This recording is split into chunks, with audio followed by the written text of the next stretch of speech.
जैसे कि आप सभी को पता है कि यहाँ पर हम यूपीपीएससी की यहाँ पर टेसिस को लगा रहे हैं और यूपीपीएससी की टेसिस की बात की जाए, ध्येय आईएएस की आज की हमारी टेसिस को यहाँ पर लगाने वाले हैं। शुरुआत में सबसे पहले एक चीज और क्लियर कर दूं, आज हम इतिहास कला संस्कृति के टॉपिक की बात करेंगे, जिसमें कुछ क्वेश्चन हमारे करंट अफेयर्स से संबंधित भी यहाँ पर रहने वाले हैं। तो आप लोग दिल थाम के बैठ जाइएगा, ये टेसिस आपके एग्जाम के लिए बहुत ही ज्यादा महत्वपूर्ण यहाँ पर होने वाली है। तो इसी चैनल पर हम मल्टीपल्स कोचिंगों की टेस्टिस को लगा रहे हैं, जैसे आपकी ध्ये की लग रही है, दृष्टि की लग रही है, जीएस वर्ल्ड की लग रही है, मेक आईएएस की लग रही है, तो आप जाके वो भी देख पाओगे। आज के हम पहले क्वेश्चन की बात करेंगे। संभवतः मध्य युग की किसी भी अन्य घटना का सभ्य संसार पर इतना प्रभाव नहीं पड़ा जितना कि भारत जाने के समुद्र की मार्ग खुल जाने से। यह कथन किस इतिहासकार का है? यह कथन किस इतिहासकार ने कहा है कि मध्य युग की किसी भी अन्य घटना का सभ्य संसार पर इतना प्रभाव नहीं पड़ा है भारत पर जितना कि भारत जाने के समुद्र की मार्ग खुल जाने से पड़ा है। यह जो कथन है आपके डार्डवेल के द्वारा कहा गया है। किसके? डार्डवेल के द्वारा कहा गया है। और यूरोप की एशिया में उपनिवेशवादी गतिविधियों की शुरुआत का प्रतीक के रूप में इन्होंने कहा था, जब भारत पर ब्रिटिश का कब्जा हो गया था, एक तरीके से गुलाम बना लिया था, उस गतिविधि को, उस ऐतिहासिक महत्व को, उस ऐतिहासिक घटना को घटित के लिए डार्डवेल के द्वारा ये जो कथन है कहा गया है। नेक्स्ट क्वेश्चन आता है, निम्नलिखित घटनाओं को इन कालक्रम में व्यवस्थित कीजिए और सही क्रम का उत्तर दीजिए। चलिए बात करेंगे, जैसे हम बात करें यहाँ पर हमारा कौन सा पहला है, तो शाहजहां द्वारा हुगली में पुर्तगाली बस्तियों पर आक्रमण। शाहजहां के द्वारा हुगली में पुर्तगाली बस्तियों पर आक्रमण की जब भी बात आती है तो हम कहेंगे 1632 का समय था। वास्को डी गामा का भारत में आगमन की बात की है, 1498 का समय है। गोवा में पुर्तगालियों द्वारा किला के निर्माण की बात की जाए तो 1510 है। और पांडुचेरी पर फ्रांस के अधिकार की बात की जाए तो 1814 है, जो कि पेरिस के संधि से हुआ था। तो ऑप्शन में अब हम देखेंगे तो दूसरा, तीसरा, पहला और चौथा ऑप्शन हमारा जो यहाँ पर जो है करेक्ट हो जाएगा। नेक्स्ट बात करेंगे, निम्नलिखित कथनों पर विचार करें और इनमें से कितने ऑप्शन हमारे या कौन सा ऑप्शन हमारा यहाँ पर सही है। जैसे बात करें, 1612 में कैप्टन वेस्ट ने सूरत की बंदरगाह पर पुर्तगालियों को पराजित किया था। तो 1612 की बात कर रहा है, कैप्टन वेस्ट ने सूरत की बंदरगाह पर पुर्तगालियों को पराजित किया। क्या ये सही है? हाँ, बिल्कुल बात करेक्ट है। दूसरा है, सूरत का पहला भारतीय नगर था जहां से अंग्रेजों ने अपने साम्राज्य की नींव रखी थी। तो हम कहेंगे ये भी सही बात है, सूरत से ही साम्राज्य की नींव को रखा था, कारखाना पहला यहीं पे स्थापित किया था। फ्रांसिस डे ने फोर्ट सेंट जॉर्ज की स्थापना 1632 ईस्वी में की है। तो भाई साहब, फ्रांसिस डे के द्वारा फोर्ट सेंट जॉर्ज की स्थापना की बात की जाए तो यहाँ पर 1632 नहीं आएगा, 1639 में इनके द्वारा जो है स्थापना की गई थी। तो तीसरा वाला गलत हो जाएगा, पहला दूसरा सही है, ऑप्शन हमारा ए वाला यहाँ पर करेक्ट होगा। नेक्स्ट बात करेंगे, निम्नलिखित कथनों पर विचार करें, इनमें से कौन सा ऑप्शन हमारा सही है। बात करेंगे कौन सा ऑप्शन, बहादुर शाह प्रथम ने अंग्रेजों द्वारा औरंगजेब द्वारा पुनः लगाए गए जजिया कर को समाप्त कर दिया था। तो बहादुर शाह जफर आपके औरंगजेब के द्वारा बने थे और औरंगजेब ने जो जजिया कर लगाया था वो बहादुर शाह के द्वारा समाप्त कर दिया गया था। करेक्ट है। उसने राजपूतों को उनके प्रदेश लौटा दिए तथा सूबेदारों की ओहदे भी लौटा दिए थे। क्या ये सही है? नहीं भाई, हम ये कहेंगे भाई ये तो आपका ऑप्शन यहाँ पर गलत है। राजपूतों को उनके प्रदेश तो लौटाए गए थे लेकिन सूबेदारी के ओहदों को उन्होंने नहीं लौटाया था। तो दूसरा वाला गलत है। संभाजी के पुत्र साहू जी को 1707 ईस्वी में मुगलों की कैद से मुक्त कर दिया गया था जब औरंगजेब की मृत्यु हो गई थी। तो हम कहेंगे हाँ ये तो सही है। तो पहला और तीसरा सही है, दूसरा वाला गलत था, वो मैंने आपको बता दिया है। नेक्स्ट बात करेंगे, निम्नलिखित कथनों पर विचार कर, एक तरफ व्यक्ति और उनका योगदान है, किस व्यक्ति का किस चीज में योगदान है। जैसे हम बात करें जॉब चार्नॉक की, जॉब चार्नॉक की बात की जाए तो कलकत्ता के संस्थापक के रूप में जान जाते हैं। फ्रांसिस डे की बात की जाए तो फ्रांसिस डे को हम मद्रास के संस्थापक के रूप में जानते हैं। जेराल्ड आगियार की बात की जाए तो बम्बई के संस्थापक के रूप में जानते हैं। विलियम नारिस की बात की जाए तो औरंगजेब के दरबार के रूप में ब्रिटिश राजदूत थे। तो हम कहेंगे ऑप्शन ए वाला रहेगा, ए का चौथा, बी का तीसरा, सी का दूसरा, डी का पहला ऑप्शन करेक्ट है। यूक्लिड की रचना रेखा गणित का संस्कृत में अनुवाद किसने किया? यूक्लिड की रचना रेखा गणित में संस्कृत का अनुवाद की बात करें किस व्यक्ति के द्वारा किया गया तो हम कहेंगे जय सिंह द्वितीय के द्वारा किया गया था। किसने? जय सिंह द्वितीय के द्वारा किया गया था। नेक्स्ट क्वेश्चन आता है, निम्नलिखित कथनों पर विचार करें, इनमें से कौन सा ऑप्शन हमारा सही है। कथनों पर विचार करें कौन सा सही है। गुरु रामदास ने अमृतसर नगर की स्थापना की थी, बिल्कुल करेक्ट है। गुरु अर्जुन देव ने स्वर्ण मंदिर का निर्माण किया था, ये भी सही है। गुरु तेग बहादुर की मृत्यु मुगल शासक अकबर के काल में हुई।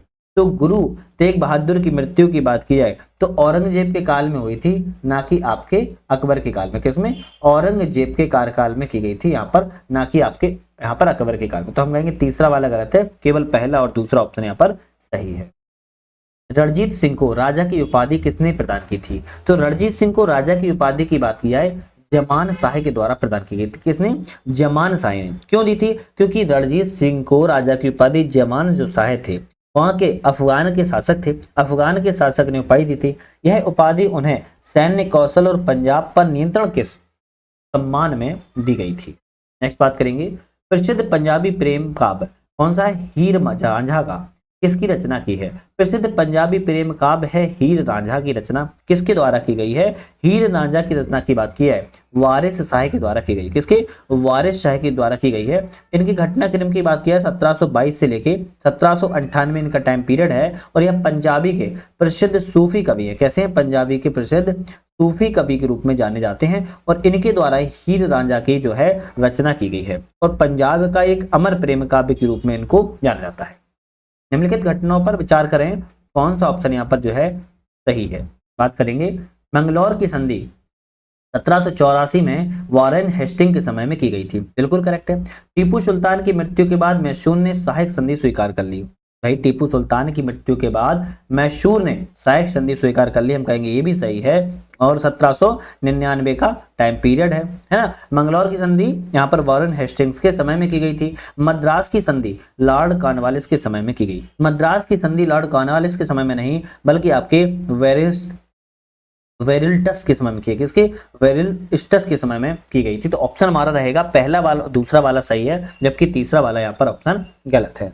नेक्स्ट बात करेंगे, किस मुगल शासक के शासनकाल में फारस के शासक नादिर शाह ने भारत पर आक्रमण किया था? ऐसा कौन सा मुगल शासक था, फारस के शासक था, जिसने भारत पर आक्रमण किया था? तो हम कहेंगे भारत में उस समय किस मुगल शासक का शासन था? मोहम्मद शाह। मोहम्मद शाह कौन था? मोहम्मद शाह रंगीला का शासन था। किसका? मोहम्मद शाह रंगीला के शासन के समय 1739 में नादिर शाह का भारत पर आक्रमण जो है किया गया था।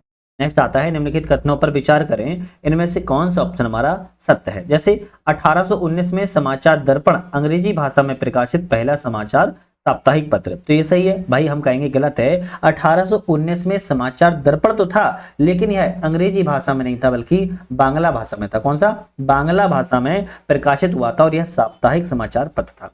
बात की जाए इसके संपादक कौन थे, तो इसके संपादक जी.सी. मार्शमैन थे। कौन से? जी.सी. मार्शमैन इसके संपादक के रूप में जाने जाते थे।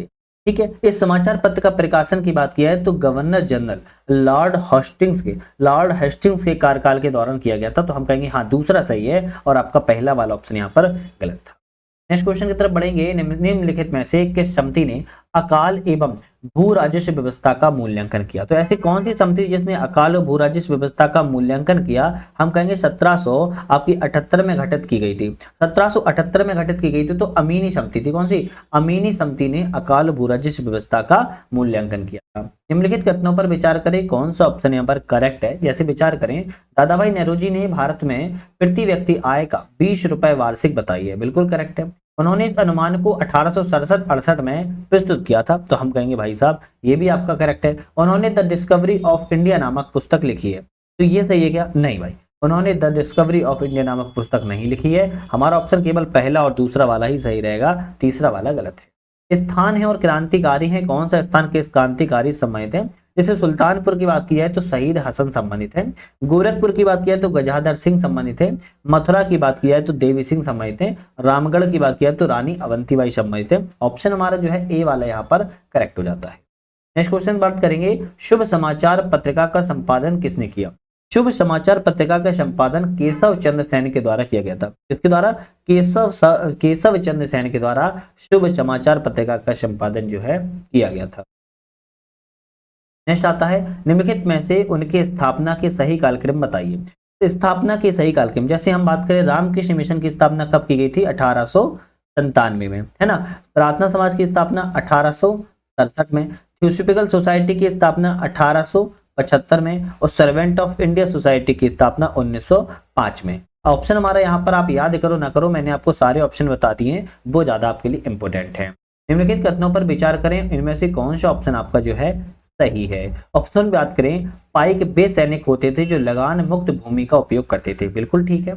खम्पाती विद्रोह असम में हुआ था, कौन सा है, खम्पाती विद्रोह कहां पर हुआ, असम में हुआ, ये भी ठीक है। कुकी जनजाति विद्रोह का कारण पोंथांग लेना था, क्या था, पोंथांग लेना था। पोंथांग मतलब क्या होता है, मुफ्त श्रम होता है, मुफ्त में श्रम करवाना एक तरीके से पोंथांग कहलाता है, और कुकी जनजाति के द्वारा करवाया जाता, ये भी एक विरोध का कारण था। तो हम कहेंगे 1 2 3 हमारे ऑप्शन तीनों ही करेक्ट है। भारत में हिंदू कॉलेज 1817 की स्थापना किनके प्रयासों से की गई। भारत में हिंदू कॉलेज की स्थापना राजा Ram Mohan Roy, David Hare, Alexander डफ। तो हम कहेंगे डी रहेगा, तीनों ही व्यक्तियों के सहयोग से भारत में हिंदू कॉलेज की स्थापना 1817 में की गई थी। आधुनिक शिक्षा के प्रसार के लिए मील का पत्थर हिंदू कॉलेज के रूप में इसको जाना जाता है। नेक्स्ट क्वेश्चन की तरफ बढ़ते हैं। निम्नलिखित कथनों पर विचार करें। विचार करना है इनमें से कौन सा ऑप्शन हमारा सही है। विचार करें, तामलुक की समानांतर सरकार ने तूफान पीड़ितों के लिए सहायता कार्यक्रम शुरू किया था। किसने, तामलुक की समानांतर सरकार ने, बिल्कुल सही, ठीक है। जो तूफान आया था उसके लिए क्या किया था, उसके लिए सहायता किया था, बिल्कुल ठीक है। तामलुक की अगर बात करें कब अस्तित्व में आई थी, दिसंबर 1942 में अस्तित्व में आई थी। कब आई थी, दिसंबर 1942 में अस्तित्व में आई थी, और इसका जो अस्तित्व है 1944 तक इसका जो है अस्तित्व रहा था। इस सरकार ने एक सशस्त्र विद्युत वाहिनी का भी गठन किया था, तो हम कहेंगे ये भी सही है। इस वाहिनी का सदस्य मातंगनी हजारा की आंदोलन के दौरान गोली लगने से मृत्यु हो चुकी थी, हम कहेंगे ये भी सही है। ऑप्शन हमारा डी रहेगा, 1 2 3 तीनों ही ऑप्शन हमारे करेक्ट है। बंगाल विभाजन के संदर्भ पर विचार करना है, कौन सा ऑप्शन हमारा सही है। तो बंगाल विभाजन के बारे में विचार करने से पहले एक छोटा सा अपडेट है आपके लिए, वो सुन लेते हैं। वो आपके लिए एग्जाम के इंपोर्टेंट से महत्वपूर्ण है। हमारा ऐप आ चुका है जिसका नाम है यूपीएससी नेट। इस ऐप को डाउनलोड कैसे करोगे, तो डिस्क्रिप्शन में लिंक के लिंक से भी कर सकते हो, या सर्च कर सकते हो यूपीएससी नेट ऐप, आप प्ले स्टोर पर वहां से डाउनलोड कर लोगे।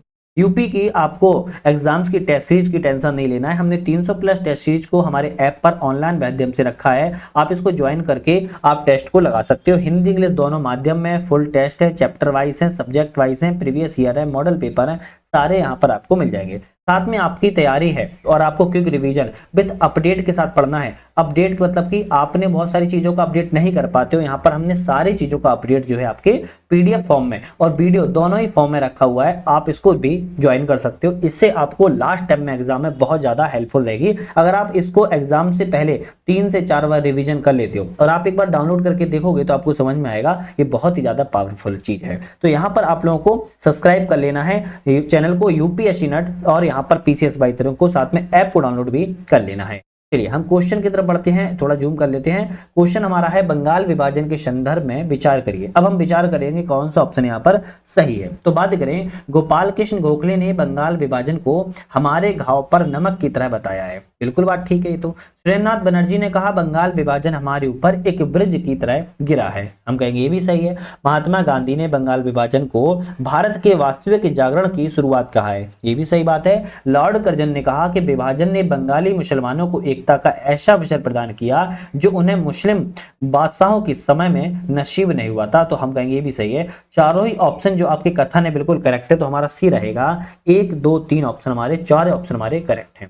किस व्यक्ति ने महात्मा गांधी के चंपारण सत्याग्रह का विरोध किया था, तो ऐसे कौन से व्यक्ति थे, तो हम कहेंगे एन.जी. रंगा थे। एन.जी. रंगा के द्वारा चंपारण में जो सत्याग्रह महात्मा गांधी के द्वारा चलाया गया था, महात्मा गांधी के द्वारा उसका विरोध जो है एन.जी. रंगा ने किया था। एन.जी. रंगा जो एक प्रखर किसान नेता थे, स्वतंत्र विचारक थे, उन्हें शुरू में गांधी जी के चंपारण आंदोलन के तौर तरीकों का सैद्धांतिक असहमति जताई, क्योंकि उन्हें शुरुआत में पता नहीं था, तो उन्होंने असहमति को जताया था। असहयोग आंदोलन के बारे में विचार करें, कौन सा ऑप्शन सही है। असहयोग आंदोलन के बारे में करना है विचार। जैसे नागपुर अधिवेशन 1920 में हुआ, इसकी अध्यक्षता विजय राघवाचार्य ने की, करेक्ट है। इस अधिवेशन में असहयोग आंदोलन से संबंधित प्रस्ताव C.R. दास ने प्रस्तुत किया था, तो हम कहेंगे ये भी सही है। सी वाला रहेगा। 1 2 ऑप्शन, दोनों ही ऑप्शन हमारे ऑप्शन जो है सही है। नागपुर अधिवेशन 1920 में हुआ था, ये भी याद रखिए। सुभाष चंद्र बोस ने गांधी जी की दांडी यात्रा की तुलना किससे की। सुभाष चंद्र बोस के द्वारा गांधी जी की दांडी यात्रा की तुलना नेपोलियन के पेरिस मार्च और मुसोलिनी के रोम मार्च से की है। इसकी महात्मा गांधी की दांडी मार्च की तुलना नेपोलियन के पेरिस मार्च, मुसोलिनी के रोम मार्च के द्वारा की गई है। ध्यान किसने की, सुभाष चंद्र बोस ने की। नेक्स्ट आता है कि समन्वय आंदोलन के दौरान दांडी यात्रा के समय गांधी जी ने किस अमेरिकी पत्रकार को अपने आश्रम में ठहराया था? तो कौन सा पत्रकार था? हम कहेंगे बेब मिलर था। और ये बहुत इंपॉर्टेंट है। और जो गांधी यात्रा आपकी है 1930 में आपकी घटना जो है घटित की गई, ध्यान रखिएगा। और बेब मिलर अमेरिकी पत्रकार गांधी जी के साथ एक ही आश्रम में ठहरे थे। अभिकथन और कारण है, कौन सा अभिकथन कारण सही है देखते हैं। मेहर भोज ने अपने सिक्कों पर वराह की आकृति को अंकित किया है, बिल्कुल करेक्ट है। कारण है कि वह स्वयं विष्णु का बहुत बड़ा अवतार मानता था, बिल्कुल ठीक है, स्वयं को विष्णु का अवतार मानता था। ए ऑप्शन रहेगा, ए आर दोनों सही है और उसकी व्याख्या भी सही कर रहा। निम्नलिखित में से कथनों पर विचार करें, यहाँ पर कौन सा ऑप्शन सही है। चलिए कथनों पर विचार करें। जैसे विग्रहराज चतुर्थ को कवि बांधव की उपाधि दी गई थी, किसको? कवि बांधव की उपाधि दी गई थी, तो हम कहेंगे बिल्कुल ठीक है, विग्रहराज चतुर्थ को। बीशल देव ने अजमेर में एक विद्यालय की स्थापना की थी, तो हम कहेंगे भाई ये भी ठीक है, क्योंकि बीशल देव के द्वारा एक आपकी इसकी सरस्वती मंदिर विद्यालय की स्थापना को किया गया था। किसकी? सरस्वती मंदिर स्थापना को किया गया था। बीशल देव विग्रहराज ने स्वयं हरिकेली नाटक की रचना भी की है, तो हम कहेंगे ये भी सही है। आपके तीनों ऑप्शन सही है, तो हमारा डी वाला रहेगा। 1 2 3 ऑप्शन, तीनों ऑप्शन यहाँ पर करेक्ट है। नेक्स्ट आता है कि एक तरफ विद्वान और कृति है, कौन से विद्वान की कृति किससे संबंधित है? जैसे हम बात की जाए धनपाल की कृति की बात की है तो तिलक मंजरी संबंधित है, करेक्ट है। धनिक की बात की है, धनिक ने मृत संजीवनी, नहीं, मृत संजीवनी धनंजय ने। यहाँ पर बात की जाए, अगर हम बात करें यहाँ पर धनिक ने काले निर्णय और 10 रूपा लोक ग्रंथों की रचना की है। किसकी? यहाँ पर हम काट देते हैं, यहाँ पर बात करेंगे किसकी की है? 10 रूपा लोक की तथा किसकी? काल निर्णय की है, जो है ग्रंथ की रचना की है। किसके द्वारा? ये की गई आपकी धनकी के द्वारा। धनंजय की बात की है तो धनंजय ने यहाँ पर 10 रूपक की रचना की है, ये तो बात सही है। भट्ट हलायुध की बात की है, भट्ट हलायुध ने 10 रूपक की रचना नहीं की है, 10 रूपक की रचना धनिक ने की है। भट्ट हलायुध की बात की है तो पिंगल छंद शास्त्र की रचना की है। किसने? पिंगल छंद शास्त्र पर मृत संजीवनी नामक टीका इन्होंने लिखा हुआ है। तो हम कहेंगे केवल 2 ऑप्शन यहाँ पर सही है, पहला और तीसरा वाला। तो हम कहेंगे केवल 2 ऑप्शन यहाँ पर सही है, जबकि 2 ऑप्शन यहाँ पर जो है गलत है। नेक्स्ट क्वेश्चन आता है, निम्नलिखित में से कौन सी सामाजिक प्रवृत्ति पूर्व मध्यकाल में उभर कर सामने आई? ऐसी कौन सी सामाजिक प्रवृत्ति है जो पूर्व मध्यकाल में सामने उभर कर आई थी? तो भूमि दान के आधार पर एक श्रेणीबद्ध समाज की रचना हो गई थी। उसमें क्या हुई थी? भूमि दान के आधार पर एक श्रेणीबद्ध समाज की रचना को समय ज्यादा देखने को मिलता है। महमूद गजनवी का भारत पर अंतिम आक्रमण किस क्षेत्र पर हुआ? तो महमूद गजनवी का भारत पर अंतिम आक्रमण सिंध क्षेत्र पे हुआ था। कहां पर हुआ था? सिंध क्षेत्र में। 1027 में महमूद ने सिंध पर अंतिम आक्रमण किया, जिसके बाद कोई भी अभियान इसके द्वारा नहीं किया। अलाउद्दीन खिलजी की विजयों के बारे में यहाँ पर बताना है कितने युगम सही है। तो यहाँ पर बात करें, रणथंभौर की विजय 1300 में की, करेक्ट है। चित्तौड़ की विजय की बात किया 1303 में की, ये भी सही है। देवगिरी की विजय की बात किया 1311 में की, ये भी सही है। वारंगल की बात किया तो यहाँ पर 1309 में की, ये भी सही है। ऑप्शन हमारे सभी चारों सही रहेंगे, लेकिन एक बात ध्यान रखना है, चित्तौड़ का जब विजय प्राप्त अलाउद्दीन खिलजी ने की तो चित्तौड़ का नाम बदलकर यहाँ पर क्या कर दिया था? खिरजाबाद कर दिया था। ध्यान रखिएगा, खिरजाबाद कर दिया था चित्तौड़ का नाम बदलकर। देवगिरी पर जब यहाँ पर विजय प्राप्त की तो यहाँ का शासक कौन था? रामचंद्र यहाँ का शासक था। वारंगल पर जब विजय प्राप्त की तो यहाँ पर कौन शासक था? तो काकतीय वंश का, इसका काकतीय वंश का रुद्रदेव द्वितीय संबंधित है। कौन सा? रुद्रदेव द्वितीय जो था वो शासक था।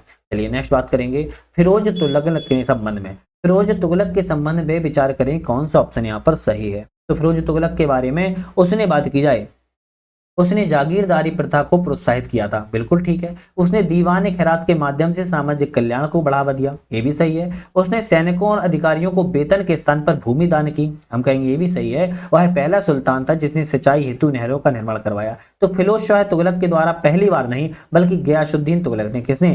गयासुद्दीन तुगलक के द्वारा ही सिंचाई के नहरों का निर्माण बहुत बड़ी मात्रा में किया गया था। तो हम कहेंगे चौथा वाला गलत है, केवल 3 ऑप्शन हमारे सही है, 1 2 3 ऑप्शन हमारे करेक्ट है। नेक्स्ट आता है पुस्तक पत्रिका है, उसके लेखक और प्रकाशक हैं, तो जैसे मिला लेते हैं हम। बात करें द इंडियन सोशलिस्ट की, श्याम जी कृष्ण वर्मा संबंधित हैं, बिल्कुल ठीक है। अनहाइलेशन ऑफ कास्ट की अंबेडकर संबंधित हैं, ये भी सही है। इंडिया डिवाइडेड राजेंद्र प्रसाद ने लिखा, ये भी सही है। इंडियन स्ट्रगल सुभाष चंद्र बोस संबंधित है, ये भी ठीक है। तो ऑप्शन रहेगा ए वाला, 1 2 3 4 ऑप्शन सभी ऑप्शन सही हैं। नेक्स्ट आता है किस ग्रंथ को जियाउद्दीन बरनी के द्वारा रचित नहीं माना जाता है? ऐसा कौन सा ग्रंथ है जो जियाउद्दीन बर्नी के द्वारा क्या नहीं माना जाता है, रचित नहीं माना जाता है? तो हम कहेंगे यहाँ पर तारीख ए मुबारक शाही। किसको? तारीख ए मुबारक शाही को जियाउद्दीन बर्नी के द्वारा रचित नहीं माना जाता है। जबकि फतवा ए जहांदारी तारीख ए फिरोज शाही को जियाउद्दीन बर्नी के द्वारा लिखी गई थी। तो आगे फतवा ए जहांदारी तारीख ए फिरोज शाही जियाउद्दीन बर्नी के द्वारा लिखी गई हैं, जबकि तारीख ए मुबारक शाही जो है आपकी आहिया बिन अहमद सरहिंदी, कौन सा? आहिया बिन अहमद सरहिंदी के द्वारा जो है लिखा गया है। तो सी ऑप्शन यहाँ पर जो है आपका गलत था। निम्नलिखित में से अभिकथन और कारण इनमें कौन सा सही है, बात करेंगे। नायंकर व्यवस्था के विघटन ने विजयनगर साम्राज्य के पतन में योगदान दिया, क्या ये सही है? तो हम कहेंगे भाई ये तो सही है। कारण कहता है कि नायकों ने साम्राज्य के प्रति अपनी वफादारी को बनाए रखा था, तो हम कहेंगे नहीं ये तो गलत है, ऑप्शन केवल ए सही रहेगा, किंतु आर वाला ऑप्शन यहाँ पर आपका गलत है। नेक्स्ट क्वेश्चन की बात करेंगे, विजयनगर के संदर्भ पर विचार करें, कौन सा ऑप्शन यहाँ पर सही है? विजयनगर के बारे में कहा जा रहा है, कौन सा सही है? हरिहर प्रथम ने वेद मार्ग प्रतिष्ठापादक की उपाधि धारण की थी, तो बुक्का प्रथम ने की थी, हरिहर प्रथम ने नहीं। किसने? बुक्का प्रथम के द्वारा धारण किया गया था, तो पहला वाला गलत। 1374 ईस्वी में चीन में एक दूत मंडल भेजा था, तो 1374 में ईस्वी में चीन में एक दूत मंडल भेजा था, तो हम कहेंगे क्या ये सही है? हम कहेंगे भाई ये भी आपका सही नहीं है। क्या है? ये भी आपका जो है सही नहीं है, तो हम कहेंगे यहाँ पर आपका ऑप्शन रहेगा डी वाला, कोई भी यहाँ पर जो है आपका सही नहीं है, ध्यान रखिएगा। ठीक है, चलिए बात करेंगे नेक्स्ट क्वेश्चन की, विजयनगर साम्राज्य में प्रचलित विदेशी मुद्राओं में कौन सा शामिल है? तो प्रचलित विजयनगर साम्राज्य में प्रचलित विदेशी मुद्राओं में कौन सा शामिल है? तो आपका कुर्जेड़ो सही है। तो कुर्जेड़ो, विजयनगर में जो पुर्तगाली कुर्जेड़ो थे, दीनार, डुकेट और फ्लोरिन, ये चारों ही ऑप्शन आपके सही हैं। क्यों? क्योंकि विदेशी मुद्राएं के रूप में जानी जाती। क्या थी? ये सभी मुद्राएं थी, और ये मुद्राएं कैसी थी? ये सभी मुद्राएं विदेशी थी। कैसी थी? विदेशी मुद्राएं थी। तो हम कहेंगे डी ऑप्शन हमारा यहाँ पर जो है सही हो जाएगा। फ्लोरिन, दीनार, डुकेट और कुर्जेटे को विदेशी मुद्राएं के रूप में जाना जाता है। निम्नलिखित में से कौन सा कथन चैतन्य महाप्रभु से संबंधित नहीं है? चैतन्य महाप्रभु से संबंधित कौन सा कथन यहाँ पर गलत है? तो बात करें, उन्होंने भक्ति का प्रचार कीर्तन और नृत्य के माध्यम से किया, तो सही लिखा है। उन्होंने दक्षिण भारत सोमनाथ द्वारका की यात्रा की, ये भी सही है। उन्होंने ब्रह्मसूत्र एवं उपनिषदों का सात्विक भाष्य किया है। चैतन्य महाप्रभु एक भक्ति आंदोलन संत थे, ये तो ठीक है, ना कि दार्शनिक थे, तो हम कहेंगे भाई सी वाला तो गलत हो जाएगा। और वे जीवन के अंतिम वर्षों में पुरी में रहे थे, तो यहाँ पर पुरी में रहे, हम कहेंगे ये भी ठीक है। तो यहाँ पर आपका सी वाला ऑप्शन गलत है। क्यों? क्योंकि ब्रह्मसूत्र उपनिषदों में दार्शनिक भाष्य की जरूरत होती है, जबकि वह दार्शनिक नहीं थे, बल्कि वह भक्ति आंदोलन के संत थे, तो हम कहेंगे आपका सी वाला ऑप्शन गलत है। निम्नलिखित कथनों पर विचार करें, कौन सा ऑप्शन यहाँ पर सही है? विचार करें, बहाउद्दीन जकारिया ने भारत में सोहरावर्दी संप्रदाय की स्थापना की, क्या ये करेक्ट है? बिल्कुल करेक्ट है। चिश्ती संप्रदाय के समान सोहरावर्दी संप्रदाय सूफी ने सादगी जीवन व्यतीत नहीं।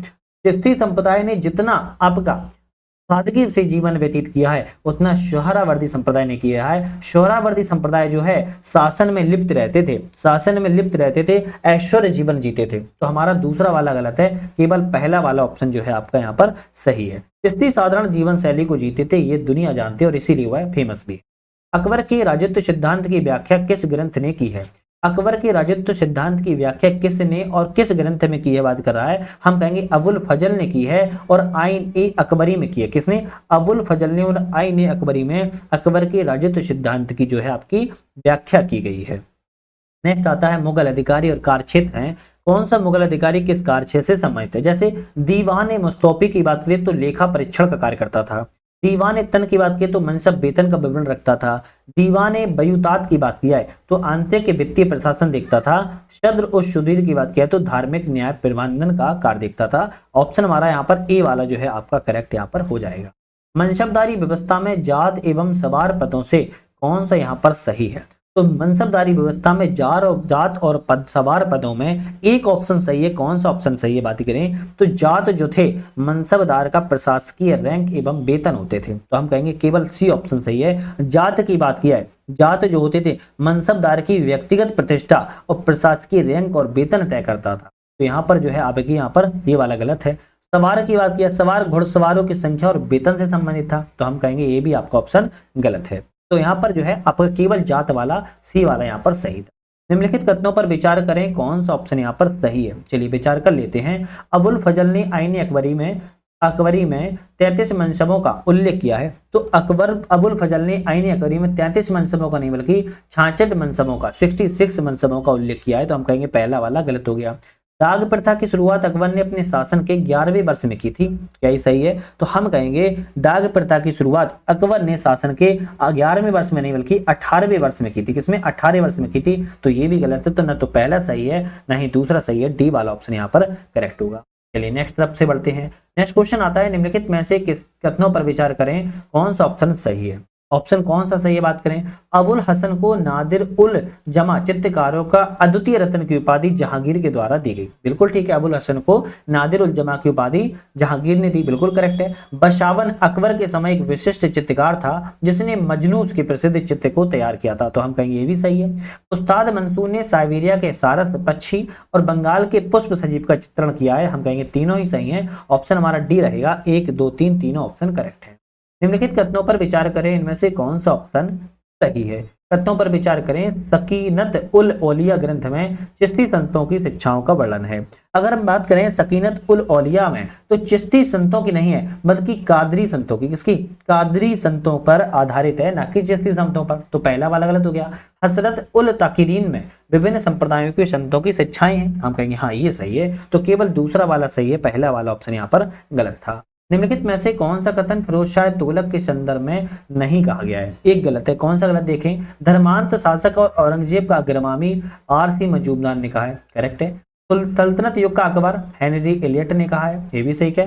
विरोधी तत्वों का मिश्रण, ये स्मिथ ने नहीं कहा है, ये स्मिथ ने नहीं कहा है, स्मिथ के द्वारा जहांगीर की तुलना में दिया गया है, ना कि आपका फिरोज शाह तुगलक के लिए, तो हम कहेंगे सी वाला ऑप्शन तो गलत है। धर्म प्रचार की नीति प्रति समर्पित एल फिस्टन ने कहा है, तो ये फिरोज शाह तुगलक के बारे में ए बी डी सही है, जबकि सी वाला ऑप्शन गलत है, क्योंकि स्मिथ ने आपकी जहांगीर की तुलना के लिए कहा है, ना कि फिरोज शाह की तुलना के लिए। नेक्स्ट आता है कि भारत आगमन का सही कालक्रम किसका है? तो अलबरूनी जो है आपका 11वीं सदी में आया था। कब आया था? 11वीं सदी में आया था। महमूद गजनवी की सहायता था, किसके? महमूद गजनवी के साथ में आया था, ध्यान रखिएगा। इब्न बतूता की बात किया है तो यह 14वीं सदी में आया था, किसमें? 14वीं सदी में आया था, और यह मोहम्मद बिन तुगलक के समय, मोहम्मद बिन तुगलक के समय में आया था। मार्को पोलो की बात करें तो 13वीं सदी के अंत में आया था, और अब्दुल रज्जाक की बात करें तो 15वीं सदी के 15वीं सदी में आया था, और विजयनगर काल में आया था। कौन सा? विजयनगर काल में आया था। तो ऑप्शन जो हमारे रहेंगे बी वाला रहेगा, पहला, तीसरा, दूसरा और चौथा। पहले नंबर पर 11वीं आएगा, फिर आपका 13वीं आएगा, फिर 14वीं आएगा, फिर 15वीं आएगा, तो बी ऑप्शन यहाँ पर करेक्ट है। नेक्स्ट बात कर लेते हैं क्वेश्चन की, निम्नलिखित में से कौन सा कथन यहाँ पर असत्य है, मतलब कि गलत कथन इन चारों में कौन सा है? तो हम गलत ऑप्शन की बात करें, उत्तर वैदिक आर्यों को समुद्र का ज्ञान हो गया था, क्या ये सही है? हम कहेंगे बिल्कुल ठीक बात है। कुणाल एक पूर्व हड़प्पा सिंधु घाटी सभ्यता बस्ती जो गुजरात में है। कुणाल की बात किया है, पहले तो ये गुजरात में नहीं है, ये आपके कहां पर है? आपके हिसार जिले के सरस्वती नदी के किनारे। कहां पर है? हिसार जिले के सरस्वती नदी के किनारे जो है स्थित है, और इसकी खोज 1969 में की गई थी। किसमें? 1969 में की गई थी, जेपी जोशी के द्वारा, और आर.एस. बिष्ट ने इसकी खोज की थी, और यह सरस्वती नदी के किनारे है। किस पे? सरस्वती नदी के किनारे है, तो हम कहेंगे बी वाला ऑप्शन तो गलत है। जैन धर्म में संसार दुख मूलक माना गया है, ये तो सही है। दक्षिण भारत में शैव धर्म के प्रचारकों को नयनार कहा जाता था, तो नयनार जो है आपके शैव धर्म के लिए, वैष्णव धर्म के लिए अनवार कहा जाता था। ये दोनों चीजें आपको याद रखनी है। भारतीय संविधान सभा की कुल 15 महिला सदस्यों में से एकमात्र मुस्लिम महिला कौन थी? तो भारतीय संविधान सभा में कुल 15 महिलाएं सदस्य थी, लेकिन इन 15 महिलाओं में केवल एकमात्र मुस्लिम थी। कौन मुस्लिम थी? तो बेगम एजाज रसूल थी। कौन थी? बेगम एजाज रसूल थी, आपको ध्यान रखना है। 15 की 15 महिलाओं के अगर नाम कर याद करें तो आप याद कर लो, सुचेता कृपलानी, विजय लक्ष्मी पंडित, राजकुमारी अमृत कौर, सरोजनी नायडू, पूर्णिमा बनर्जी, लीला राय, जी दुर्गाबाई, हंसा मेहता, कमला चौधरी, रेणुका राय, मालती चौधरी, एनी मस्करीनी, बेगम एजाज रसूल, अम्मू स्वामीनाथन, दक्षयानी वेलायुधन। आपकी 15 महिलाओं में बेगम एजाज रसूल आपकी केवल एक महिला मुस्लिम सदस्य थी। नेक्स्ट आता है, मोहम्मद बिन तुगलक के शासनकाल में इब्न बतूता ने दिल्ली की यात्रा की। इसने अपना यात्रा वृत्तांत किताब उल रेहला में दिया है। यह यात्रा वृत्तांत किस भाषा में है? तो इब्न बतूता ने किताब उल रहला नामक पुस्तक लिखी है और दिल्ली की यात्रा का वर्णन किया है, मोहम्मद बिन तुगलक के शासनकाल से संबंधित है, यह किस भाषा में लिखी गई है? तो हम कहेंगे अरबी भाषा में लिखी गई। आप देखोगे एक क्वेश्चन से 4 क्वेश्चन कवर किए हैं हमने और यह अरबी भाषा में लिखी गई है। कांग्रेस के एक ऐसा अधिवेशन हुआ, एक गवर्नर जनरल ने भाग लिया था। कहा जा रहा है कि कौन सा गवर्नर जनरल था और किस अधिवेशन स्थल पर भाग लिया था? तो हम कहेंगे इनमें से लॉर्ड वेलिंगटन। कौन थे? लॉर्ड वेलिंगटन थे। इन्होंने बंबई में आपका अधिवेशन हुआ था, वहां पर 1915 में भाग लिया था। और बंबई में जो हुआ था 1915 में कौन सा अधिवेशन था? तो हम कहेंगे 31वां अधिवेशन था, जिसमें लॉर्ड वेलिंगटन के द्वारा भाग लिया गया था। तो आपको याद रखना है लॉर्ड वेलिंगटन। नेक्स्ट क्वेश्चन आता है कि अंगुत्तर निकाय में वर्णित महाजनपदों में से केवल 2 गणतांत्रिक स्वरूप थे, वे 2 महाजनपद कौन से हैं? तो हम कहेंगे एक तो आपका बज्जी है, दूसरा आपका मल्ल है। कौन सा? बज्जी और मल्ल में अंगुत्तर निकाय में इनका जो है वर्णन आपका मिलता है। ठीक है, चलिए नेक्स्ट क्वेश्चन तरफ बढ़ते हैं। नेक्स्ट आता है निम्नलिखित में से कौन सा सही नहीं है? मुगल सम्राट है और मकबरा है, और यहाँ पर पूछ रहा है कौन सा मुगल सम्राट का मकबरा कहाँ पर संबंधित नहीं है। जैसे बाबर का काबुल में है, करेक्ट है। जहांगीर का लाहौर में है, ये भी करेक्ट है। बहादुर शाह जफर का बात किया तो दिल्ली में नहीं है, तो कहां पर? रंगून में है। रंगून बोले तो म्यांमार में है, तो हम कहेंगे ऑप्शन सी वाला यहाँ पर गलत है। अकबर की बात किया तो सिकंदरा में है, ये भी ऑप्शन आपका करेक्ट है। नेक्स्ट क्वेश्चन आता है 19वीं शताब्दी में ब्रिटिश शासकों के द्वारा पारित लेक्स लॉकी एक्ट अधिनियम जो है 1850 का विरोध भारतीय राष्ट्रवादियों में से किस कारण से किया गया था? तो 19वीं शताब्दी में ब्रिटिश के द्वारा पारित हुआ था लेक्स लॉकी अधिनियम 1850, जिसका विरोध किया था भारतीय राष्ट्रवादियों ने। लेकिन किस कारण से विरोध किया था? तो हम कहेंगे जो यह अधिनियम है धार्मिक रूपांतरण को मजबूती प्रदान कर रहा था, इसलिए लेक्स लॉकी एक्ट अधिनियम का यहाँ पर क्या किया था? विरोध किया गया था। क्यों? क्योंकि हिंदुओं को यह क्या कर रहा था? ईसाई धर्मों में परिवर्तन कर रहा था, कि ईसाई बनने के लिए क्या कर रहा था? यहाँ पर जो है प्रोत्साहित कर रहा था, इसलिए इसका विरोध किया गया था। नेक्स्ट क्वेश्चन आता है कौन सा जो एक्ट है भारत में ईस्ट इंडिया कंपनी के द्वारा नियुक्त अंतिम गवर्नर जनरल और भारत का प्रथम वायसराय था? तो कही जा रही है कि इन चारों में एक ऐसा व्यक्ति है जो भारत में ईस्ट इंडिया कंपनी का अंतिम गवर्नर जनरल था और भारत का प्रथम वायसराय था। तो हम कहेंगे लॉर्ड कैनिंग। कौन थे? लॉर्ड कैनिंग था। और 1800 आपकी कब थे? 1858 में संबंधित है। 1858 इनका टाइम पीरियड जो है संबंधित है। लेकिन इनकी लॉर्ड कैनिंग की प्रॉपर अगर टाइम पीरियड की बात करें 1856 से लेके 1858 तक इनका कार्यकाल रहा है। लेकिन 1857 में जब युद्ध हुआ तो यहां पर इनका लॉर्ड कैनिंग को प्रथम भारत का वायसराय के रूप में बनाया गया था। और जब वायसराय बन गए तो 1858 से लेके 1862 तक फिर इनका कार्यकाल को और बढ़ा दिया गया था। तो आपको ध्यान यहाँ पर रखना है, लॉर्ड कैनिंग संबंधित है। एक तरफ पत्र पत्रिकाएं हैं, दूसरी तरफ संपादक लेखक है, यहाँ पर मिलान करना है कौन सा ऑप्शन यहाँ पर जो है करेक्ट हो जाएगा। तो बात करें glimpse page of world history, तो ये जो है आपके जवाहरलाल नेहरू संबंधित है, करेक्ट है। Hints for self culture, hints of for self culture की बात किया है तो लाला लाजपत संबंधित है, ये भी सही है। A nation in making Surendra Nath Banerjee संबंधित है, तो ये डी वाले से मिलाएंगे। हमदर्द मोहम्मद अली संबंधित है, तो तीसरे से मिलाएंगे। ऑप्शन हमारा यहाँ पर बी रहेगा, ए का पहला, बी का दूसरा, सी का चौथा और डी का तीसरा ऑप्शन हमारा यहाँ पर करेक्ट है। नेक्स्ट क्वेश्चन की तरफ बढ़ेंगे। अच्छा एक चीज आप लोग बता दूं, इस चैनल पर हमारे यूपीपीएससी को ध्यान में रखते हुए हम मल्टीपल क्वेश्चनों की टेस्ट सीरीज को लगा रहे हैं। जैसे मेक आईएएस की टेस्ट सीरीज लग रही है, जीएस वर्ल्ड की टेस्ट सीरीज लग रही है। इसी चैनल पर हम बात करें तो ध्येय की टेस्ट सीरीज को हम लगा ही रहे हैं, है ना। और यहाँ पर बात किया तो संस्कृति आईएएस की भी टेस्ट सीरीज, किसकी? संस्कृति आईएएस की भी टेस्ट सीरीज लग रही है। और साथ में दृष्टि की भी टेस्ट सीरीज लग रही है, किसकी? दृष्टि आईएएस की टेस्ट सीरीज लग रही है। अब सोचो एक चैनल पर 5 टेस्ट सीरीज और आपको डेली मिल रही है, क्या है? डेली मिल रही है, तो अपने आप में एक बहुत बड़ी उपलब्धि है। लेकिन आप लोगों से छोटी सी रिक्वेस्ट करते हैं कि यार मोटिवेशन दे दिया करो, सब्सक्राइब लाइक शेयर कर दिया करो, आप लोग फिर भी नहीं करते हो। तो इतना तो आप लोगों का फर्ज बनता है कि आप लोग भी मोटिवेशन जो है दे ही सकते हो। खैर आपकी मर्जी है। क्वेश्चन की बात करेंगे, 2 सितंबर 1946 को गठित अंतरिम सरकार के संबंध में कौन सा कथन यहाँ पर सही नहीं है? मंत्री एवं मंत्रालय हैं 2 सितंबर 1946 को जो गठित हुआ था उनमें से लियाकत अली को वित्त मंत्रालय दिया गया था, ये भी करेक्ट है। यहाँ पर बात करें हम जोगेंद्रनाथ मंडल से रेल नहीं था, विधि संबंधित था। कौन सा था? विधि मंत्रालय संबंधित था, तो बी ऑप्शन गलत हो गया। कौन सा? बी ऑप्शन जो है गलत हो जाता है। जगजीवन राम से श्रम मंत्रालय संबंधित है, ये सही है आपका, है ना। और आपकी बात की बलदेव सिंह से हम कहेंगे रक्षा मंत्रालय संबंधित है, ये भी सही है। ऑप्शन जो आपका बी वाला था वो ऑप्शन यहाँ पर गलत था और पूछा था कौन सा गलत है, तो वही आपका ऑप्शन जो है सही हो जाएगा। नेक्स्ट आता है निम्नलिखित में से कौन कांग्रेस के अपरिवर्तनवादी गुट का सदस्य नहीं था।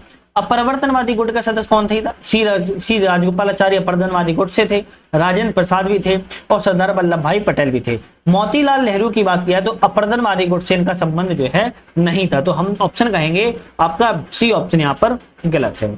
नेक्स्ट बात करेंगे निम्नलिखित में से कौन एक इंडियन सैंडहर्स्ट कमेटी के संबंध में असत्य है। तो इंडियन सैंडहर्स्ट कमेटी के संबंध में कौन सा ऑप्शन यहाँ पर गलत है? यह समिति थल सेना के भारतीयकरण हेतु बनाई गई थी, करेक्ट है। ये इसे स्क्रीन कमेटी भी कहा जाता है, ये भी सही है। मोहम्मद अली जिन्ना इस कमेटी के सदस्य नहीं रहे। अरे भाई, मोहम्मद अली जिन्ना एवं एम रामचंद्र राव भी इस आपकी कमेटी के सदस्य रहे हैं, तो ऑप्शन यहाँ पर जो है सी वाला गलत लिखा है। 1925 में मोतीलाल नेहरू ने इस समिति की सदस्यता को स्वीकार किया था, ये भी ऑप्शन आपका करेक्ट है। तो मोहम्मद अली जिन्ना इस समिति के क्या थे? आपके सदस्य के रूप में इन्होंने कार्य किया था। नेक्स्ट आता है कि विदेशों में क्रांतिकारी संगठन है और उनके संस्थापक है। जैसे बात करें India home rule society, Indian home rule society के संस्थापक आपके श्यामजी कृष्ण वर्मा थे, सही है। हिंद एसोसिएशन ऑफ अमेरिका की बात करें सोहन सिंह भागना संबंधित है। पेरिस इंडिया सोसाइटी की बात किया तो मैडम कामा संबंधित है और यूनाइटेड इंडिया हाउस की बात किया तो तारक नाथ दास संबंधित है। ऑप्शन हमारा यहाँ पर जो है डी वाला करेक्ट हो जाएगा। ए का पहला, बी का चौथा, सी का तीसरा और डी का दूसरा ऑप्शन यहाँ पर करेक्ट हो जाएगा। चलिए नेक्स्ट क्वेश्चन की बात करेंगे। नेक्स्ट क्वेश्चन है कौन सा वर्ष 1905 में आयोजित बनारस के कांग्रेस अधिवेशन से संबंधित नहीं है। तो यहाँ पर कुछ आपके वर्ष 1905 में आयोजित बनारस के कांग्रेस अधिवेशन से संबंधित नहीं है। कौन से संबंधित नहीं है? बंग निंदा की करना ये शामिल है, स्वराज्य पर चर्चा करना ये भी शामिल है, स्वराज्य राष्ट्रीय आंदोलन का लक्ष्य घोषित करना, तो ये लक्ष्य घोषित करना शामिल है क्या? ये आपका शामिल नहीं है, है ना। गोपाल कृष्ण गोखले का विपक्ष का नेता बनाया गया, ये भी सही है। तो हम कहेंगे सी ऑप्शन जो गलत है वही आपका ऑप्शन जो है यहाँ पर सही हो जाएगा। ये 1905 से संबंधित नहीं है बल्कि आपके 1906 से संबंधित होता है। कौन से? 1906 से संबंधित होता है। नेक्स्ट क्वेश्चन आता है किस संघ या संगठन के द्वारा 1857 में विद्रोह की भर्त्सना की गई थी। तो किस संगठन ने 1857 के विद्रोह की भर्त्सना को की थी? तो हम कहेंगे मद्रास नेटिव एसोसिएशन। किसने? मद्रास नेटिव एसोसिएशन ने की थी, आपको ध्यान यहाँ पर रखना है। नेक्स्ट क्वेश्चन आता है कि उत्तर प्रदेश में 1857 क्रांति के प्रमुख केंद्र और नेतृत्वकर्ता के संबंध में बताओ कौन सा ऑप्शन सही है। तो एक तरफ केंद्र है और नेतृत्वकर्ता है, कौन सा ऑप्शन सही? जैसे बरेली में बात किया है खान बहादुर खान संबंधित है, कालपी में बात करें तात्या टोपे संबंधित है, फतेहाबाद में बात करें तो अजीमुल्ला संबंधित है, गोरखपुर में गजाधर सिंह संबंधित है। ऑप्शन आपका जो है यहाँ पर डी वाला करेक्ट हो जाएगा। कौन सा? डी वाला हो जाएगा। एक छोटा सा आप लोगों के लिए अपडेट है, उसको हम बात कर लेते हैं। यहाँ पर हमारा ऐप आ चुका है जिसका नाम है यूपीएससी नट ऐप। कौन सा? यूपीएससी नट ऐप है। डाउनलोड कैसे करोगे? डिस्क्रिप्शन में लिंक दे दिया है, लिंक से भी डाउनलोड कर सकते हो या फिर प्ले स्टोर पर सर्च करके आप लोग यहाँ पर डाउनलोड कर लेना है यूपीएससी नट। यहाँ पर आपको क्या चीजें मिलने वाली हैं? हिंदी और इंग्लिश दोनों माध्यमों में यूपीपीएससी की आपको टेस्ट मिलेगी जिसमें आपको chapter wise, subject wise, full test, previous year और मॉडल पेपर और साथ में सीसेट, सारी चीजें यहाँ पर जो है आपको 300 प्लस टेस्ट सीरीज के साथ मिल जाएंगी। सेकंड चीज, हमने यूपी आरओ और यूपी पीसीएस के लिए क्विक रिवीजन नोट्स बनाए हुए हैं, दोनों एग्जामों के लिए मॉडिफाइड हैं। 23 पीडीएफ इसमें आपको मिलती हैं और यहाँ पर इंपोर्टेंट बात यह है कि यूपी जीके भी यहाँ पर 4 पीडीएफ में कवर किया गया है, साथ में वीडियो भी मिलती है। तो आप इन दोनों कोर्सों को ज्वाइन कर सकते हो और यूपीपीएससी में एग्जाम्स में आपकी बहुत ज्यादा महत्वपूर्ण भूमिका निभाएंगी। तो आप लोग जाइएगा ऐप पर और डाउनलोड करके देख लीजिएगा। आपको कोई दिक्कत आती है तो आप हमने कॉल करके भी बात कर सकते हो। क्वेश्चन की बात करेंगे, किसने पहली बार अंग्रेजी में भगवत गीता का अनुवाद किया था। तो पहली बार अंग्रेजी में भगवत गीता का अनुवाद किसके द्वारा किया गया? तो हम कहेंगे यहाँ पर मधुसूदन दत्त ने नहीं किया, सर विलियम जोन्स ने भी नहीं किया, मोहन गांगुली ने भी नहीं किया। ऑप्शन रहेगा डी वाला, किसी के द्वारा नहीं किया गया। तो किया किसने है? तो हम कहेंगे चार्ल्स विल्कस ने किया है। किसने किया है? चार्ल्स विल्कस के द्वारा यहाँ पर जो है किया गया था पहली बार। तो आपको ऑप्शन यहाँ पर था कोई से रहे, मैंने आपको बता दिया है। निम्नलिखित में से एक सही घटनाओं का कालक्रम बताइए कौन सा कब हुआ। जैसे कर्नाटक का तृतीय युद्ध कब हुआ था? कर्नाटक का तृतीय युद्ध 1756 से लेकर 1763 के बीच में हुआ था। अंबूर का युद्ध की बात किया 1749 में हुआ था। पेरिस की संधि 1763 में की गई थी और पांडुचेरी की संधि की बात किया 1755 में की गई थी। ऑप्शन यहाँ हमारा दूसरी वाला सही रहेगा, दूसरा, चौथा, पहला और तीसरा ऑप्शन यहाँ पर जो है करेक्ट है। उत्तर प्रदेश के प्रमुख स्वतंत्रता सेनानी के संदर्भ में सूची 1 और सूची 2 है, बताना है। प्रमुख क्रांतिकारी और का जन्म स्थान है, कौन सा यहाँ पर सही है। जैसे राजा देवी सिंह की बात करें तो मथुरा से संबंधित है। गणेश शंकर विद्यार्थी की बात करें प्रयागराज से संबंधित है। महावीर त्यागी की बात करें तो मुरादाबाद से संबंधित है। बंधु सिंह की बात करें तो गोरखपुर से संबंधित है। सभी आपके उत्तर प्रदेश के क्रांतिकारी हैं, तो इनको आपको याद रखना ही होगा। ऑप्शन यहाँ पर बी वाला जो है करेक्ट यहाँ पर हो जाएगा। नेक्स्ट बात करेंगे, निम्नलिखित कथनों पर विचार करें और इनमें से कौन सा ऑप्शन हमारा सही है। विचार करें, 1448 ईस्वी में जौनपुर दोबारा दिल्ली सल्तनत का अंग बनाया गया था। तो हम कहेंगे बिल्कुल बात ठीक है, 1448 में दिल्ली जो है आपके सुल्तान बहलोल लोदी के द्वारा क्या किया गया था, दोबारा दिल्ली सल्तनत में अंग बना लिया गया था। 1556 में आगरा शहर की नींव डाली गई थी। हाँ बिल्कुल। अब बहुत सारे लोग कहेंगे 1504 में, तो आपको ध्यान रखना है 1504 और 1506 में बड़ा डाउट रहता है, इसलिए 1506 में हम मानेंगे आगरा शहर की जो नींव है वो डाली गई थी। किसने डाली थी, सिकंदर लोधी के द्वारा डाली। किसने, सिकंदर लोधी ने डाली थी। तो ऑप्शन हमारा यहाँ पर बी वाला रहेगा, 1 और 2 दोनों ऑप्शन हमारे करेक्ट है। निम्नलिखित में से कौन सा यहाँ पर सही नहीं है। समाचार पत्र है और भाषा है, यहाँ पर बात कर रहा है कौन सा सही नहीं है। भारत मित्र हिंदी में था, करेक्ट है। प्रजा मित्र गुजराती में था, ये भी करेक्ट है। राष्ट्रमत मराठी में था, ये भी करेक्ट है। नायक की बात करें तो बंगाली में था। किसमें था, बंगाली में था। तो हम ऑप्शन कहेंगे यहाँ पर डी वाला यहाँ पर जो था आपका गलत ऑप्शन था। चलिए नेक्स्ट क्वेश्चन की बात करेंगे, निम्नलिखित में से क्या है, निम्नलिखित में से वे प्रमुख व्यक्ति थे जो स्वतंत्रता आंदोलन की अवधि में भारत से बाहर विविध देशों में काम कर रहे थे। तो इनमें से कौन कौन से व्यक्ति रहे हैं, है ना। तो जो देश से बाहर भी भारत में देशों में अलग अलग देशों में स्वतंत्रता प्राप्ति के लिए काम कर रहे थे, मैडम भीकाजी कामा, एम बरकतुल्ला, VVS अय्यर और MN राय, ये आपके चारों व्यक्ति थे विदेशों में थे, लेकिन भारत के लिए क्या कर रहे थे, भारत के लिए कार्य कर रहे थे। तो हम ऑप्शन कहेंगे डी वाला रहेगा, 1 2 3 4 ऑप्शन आपके सही है। कैलाश मंदिर जो कि एलोरा में है, इसके बारे में कौन सा ऑप्शन सही है। तो कैलाश मंदिर के बारे में कौन सा कथन सही है, तो द्रविड़ शैली में यह जो मंदिर है बना है, करेक्ट है। इस मंदिर का निर्माण राष्ट्रकूट शासक कृष्ण प्रथम के द्वारा करवाया गया था। तो हम कहेंगे ये भी सही है। ऑप्शन रहेंगे दोनों सही है, तो सी वाला रहेगा, 1 और 2 दोनों ऑप्शन करेक्ट है। भारतीय राष्ट्रीय आंदोलन से संबंधित निम्नलिखित संस्थाओं को उनकी स्थापना वर्ष के अनुसार पहले से बाद के क्रम में व्यवस्थित करना है, कौन सा यहाँ पर सही है। जैसे बात करें हम वेद समाज की स्थापना 1864 में की गई थी। कब की गई थी, 64 में की गई थी। और किसने की थी, तो हम कहेंगे के श्री धरालू नायडू ने की थी। के श्री धरालू नायडू के द्वारा जो है यहाँ पर की गई थी, ठीक है। चलिए यहाँ पर इतने लिख देते हैं, के श्री धरालू नायडू के द्वारा। मोमडन लिटरेरी सोसाइटी की स्थापना किया है 1863 में की गई थी। किसने की थी, तो अब्दुल लतीफ के द्वारा की गई थी। किसके, अब्दुल लतीफ के द्वारा की गई थी। एशियाटिक सोसाइटी की बात किया 1784 में स्थापना की गई थी, विलियम जोन्स ने की थी। किसने की थी, विलियम जोन्स ने की थी। प्रार्थना समाज की स्थापना की बात किया तो 1867 में की गई थी। किसने की थी, आत्माराम पांडुरंग ने, आत्माराम पांडुरंग के द्वारा की गई थी। तत्वबोधनी सभा की स्थापना की जाए तो 1839 में की गई थी और देवेंद्र नाथ टैगोर ने की थी। किसने, देवेंद्र नाथ ठाकुर के द्वारा की गई थी। तो ऑप्शन हमारा यहाँ पर कौन सा सही हो जाएगा, हम कहेंगे ए वाला सही हो जाएगा। पहले तीसरा, फिर पांचवा, फिर दूसरा, फिर आपका पहला चौथा नंबर पर, फिर आपका चौथा जो है 5वें नंबर पर। तो इस तरीके से आपको भी याद कर लेना है। नेक्स्ट बात करेंगे, किस शैव संत को दक्षिण का वेदव्यास कहा जाता है। किस शैव संत को दक्षिण का वेदव्यास कहा जाता है, तो हम कहेंगे यहाँ पर त्रुव्यान को और नाबिम आदर नाबिम को। तो ए और सी सॉरी यहां पर आपका नहीं सॉरी त्रिव्यान नहीं रहेगा, 1 मिनट, सॉरी त्रिव्यानी रहेगा। मणिक वाचकर को और नाबिब आंदर नाबी को किया जाता है। तो हम कहेंगे बी और सी ऑप्शन सही है, दक्षिण का वेदव्यास के रूप में जाना जाता है। माफी चाहता हूं, गलती से हो गया था। निम्नलिखित में से अभिलेख और विवरण है, कौन सा अभिलेख किस विवरण के लिए जाना जाता है। बालाघाट अभिलेख की बात किया है। बालाघाट अभिलेख मालव शासक के द्वारा मिहिरकुल को पराजित करने का वर्णन मिलता है, चौथे से मिलाएंगे। देववर्णक अभिलेख की बात किया है, उत्तर गुप्त वंश के शासकों का उल्लेख मिलता है, तीसरे से मिला देंगे। रिद्धपुर ताम्रपत्र की बात किया है, समुद्रगुप्त और चंद्रगुप्त द्वितीय के प्रशस्ति के बारे में है। वाकटक ताम्रपत्र की बात किया तो बंधुदत्त द्वारा जारी ताम्रपत्र के बारे में है। ऑप्शन हमारा जो है आपका ए वाला यहाँ पर जो है करेक्ट हो जाएगा। चलिए नेक्स्ट बात करेंगे, निम्नलिखित कथनों पर विचार करें, कौन सा ऑप्शन यहाँ पर जो है सही है। हर्षवर्धन ने अपनी बहन राजश्री को आत्मदाह से बचाया था। बिल्कुल बात ठीक है। राजश्री को खोजने में दिवाकर मिश्रा नामक बौद्ध भिक्षु ने उनकी सहायता की थी। हम कहेंगे ये भी सही है।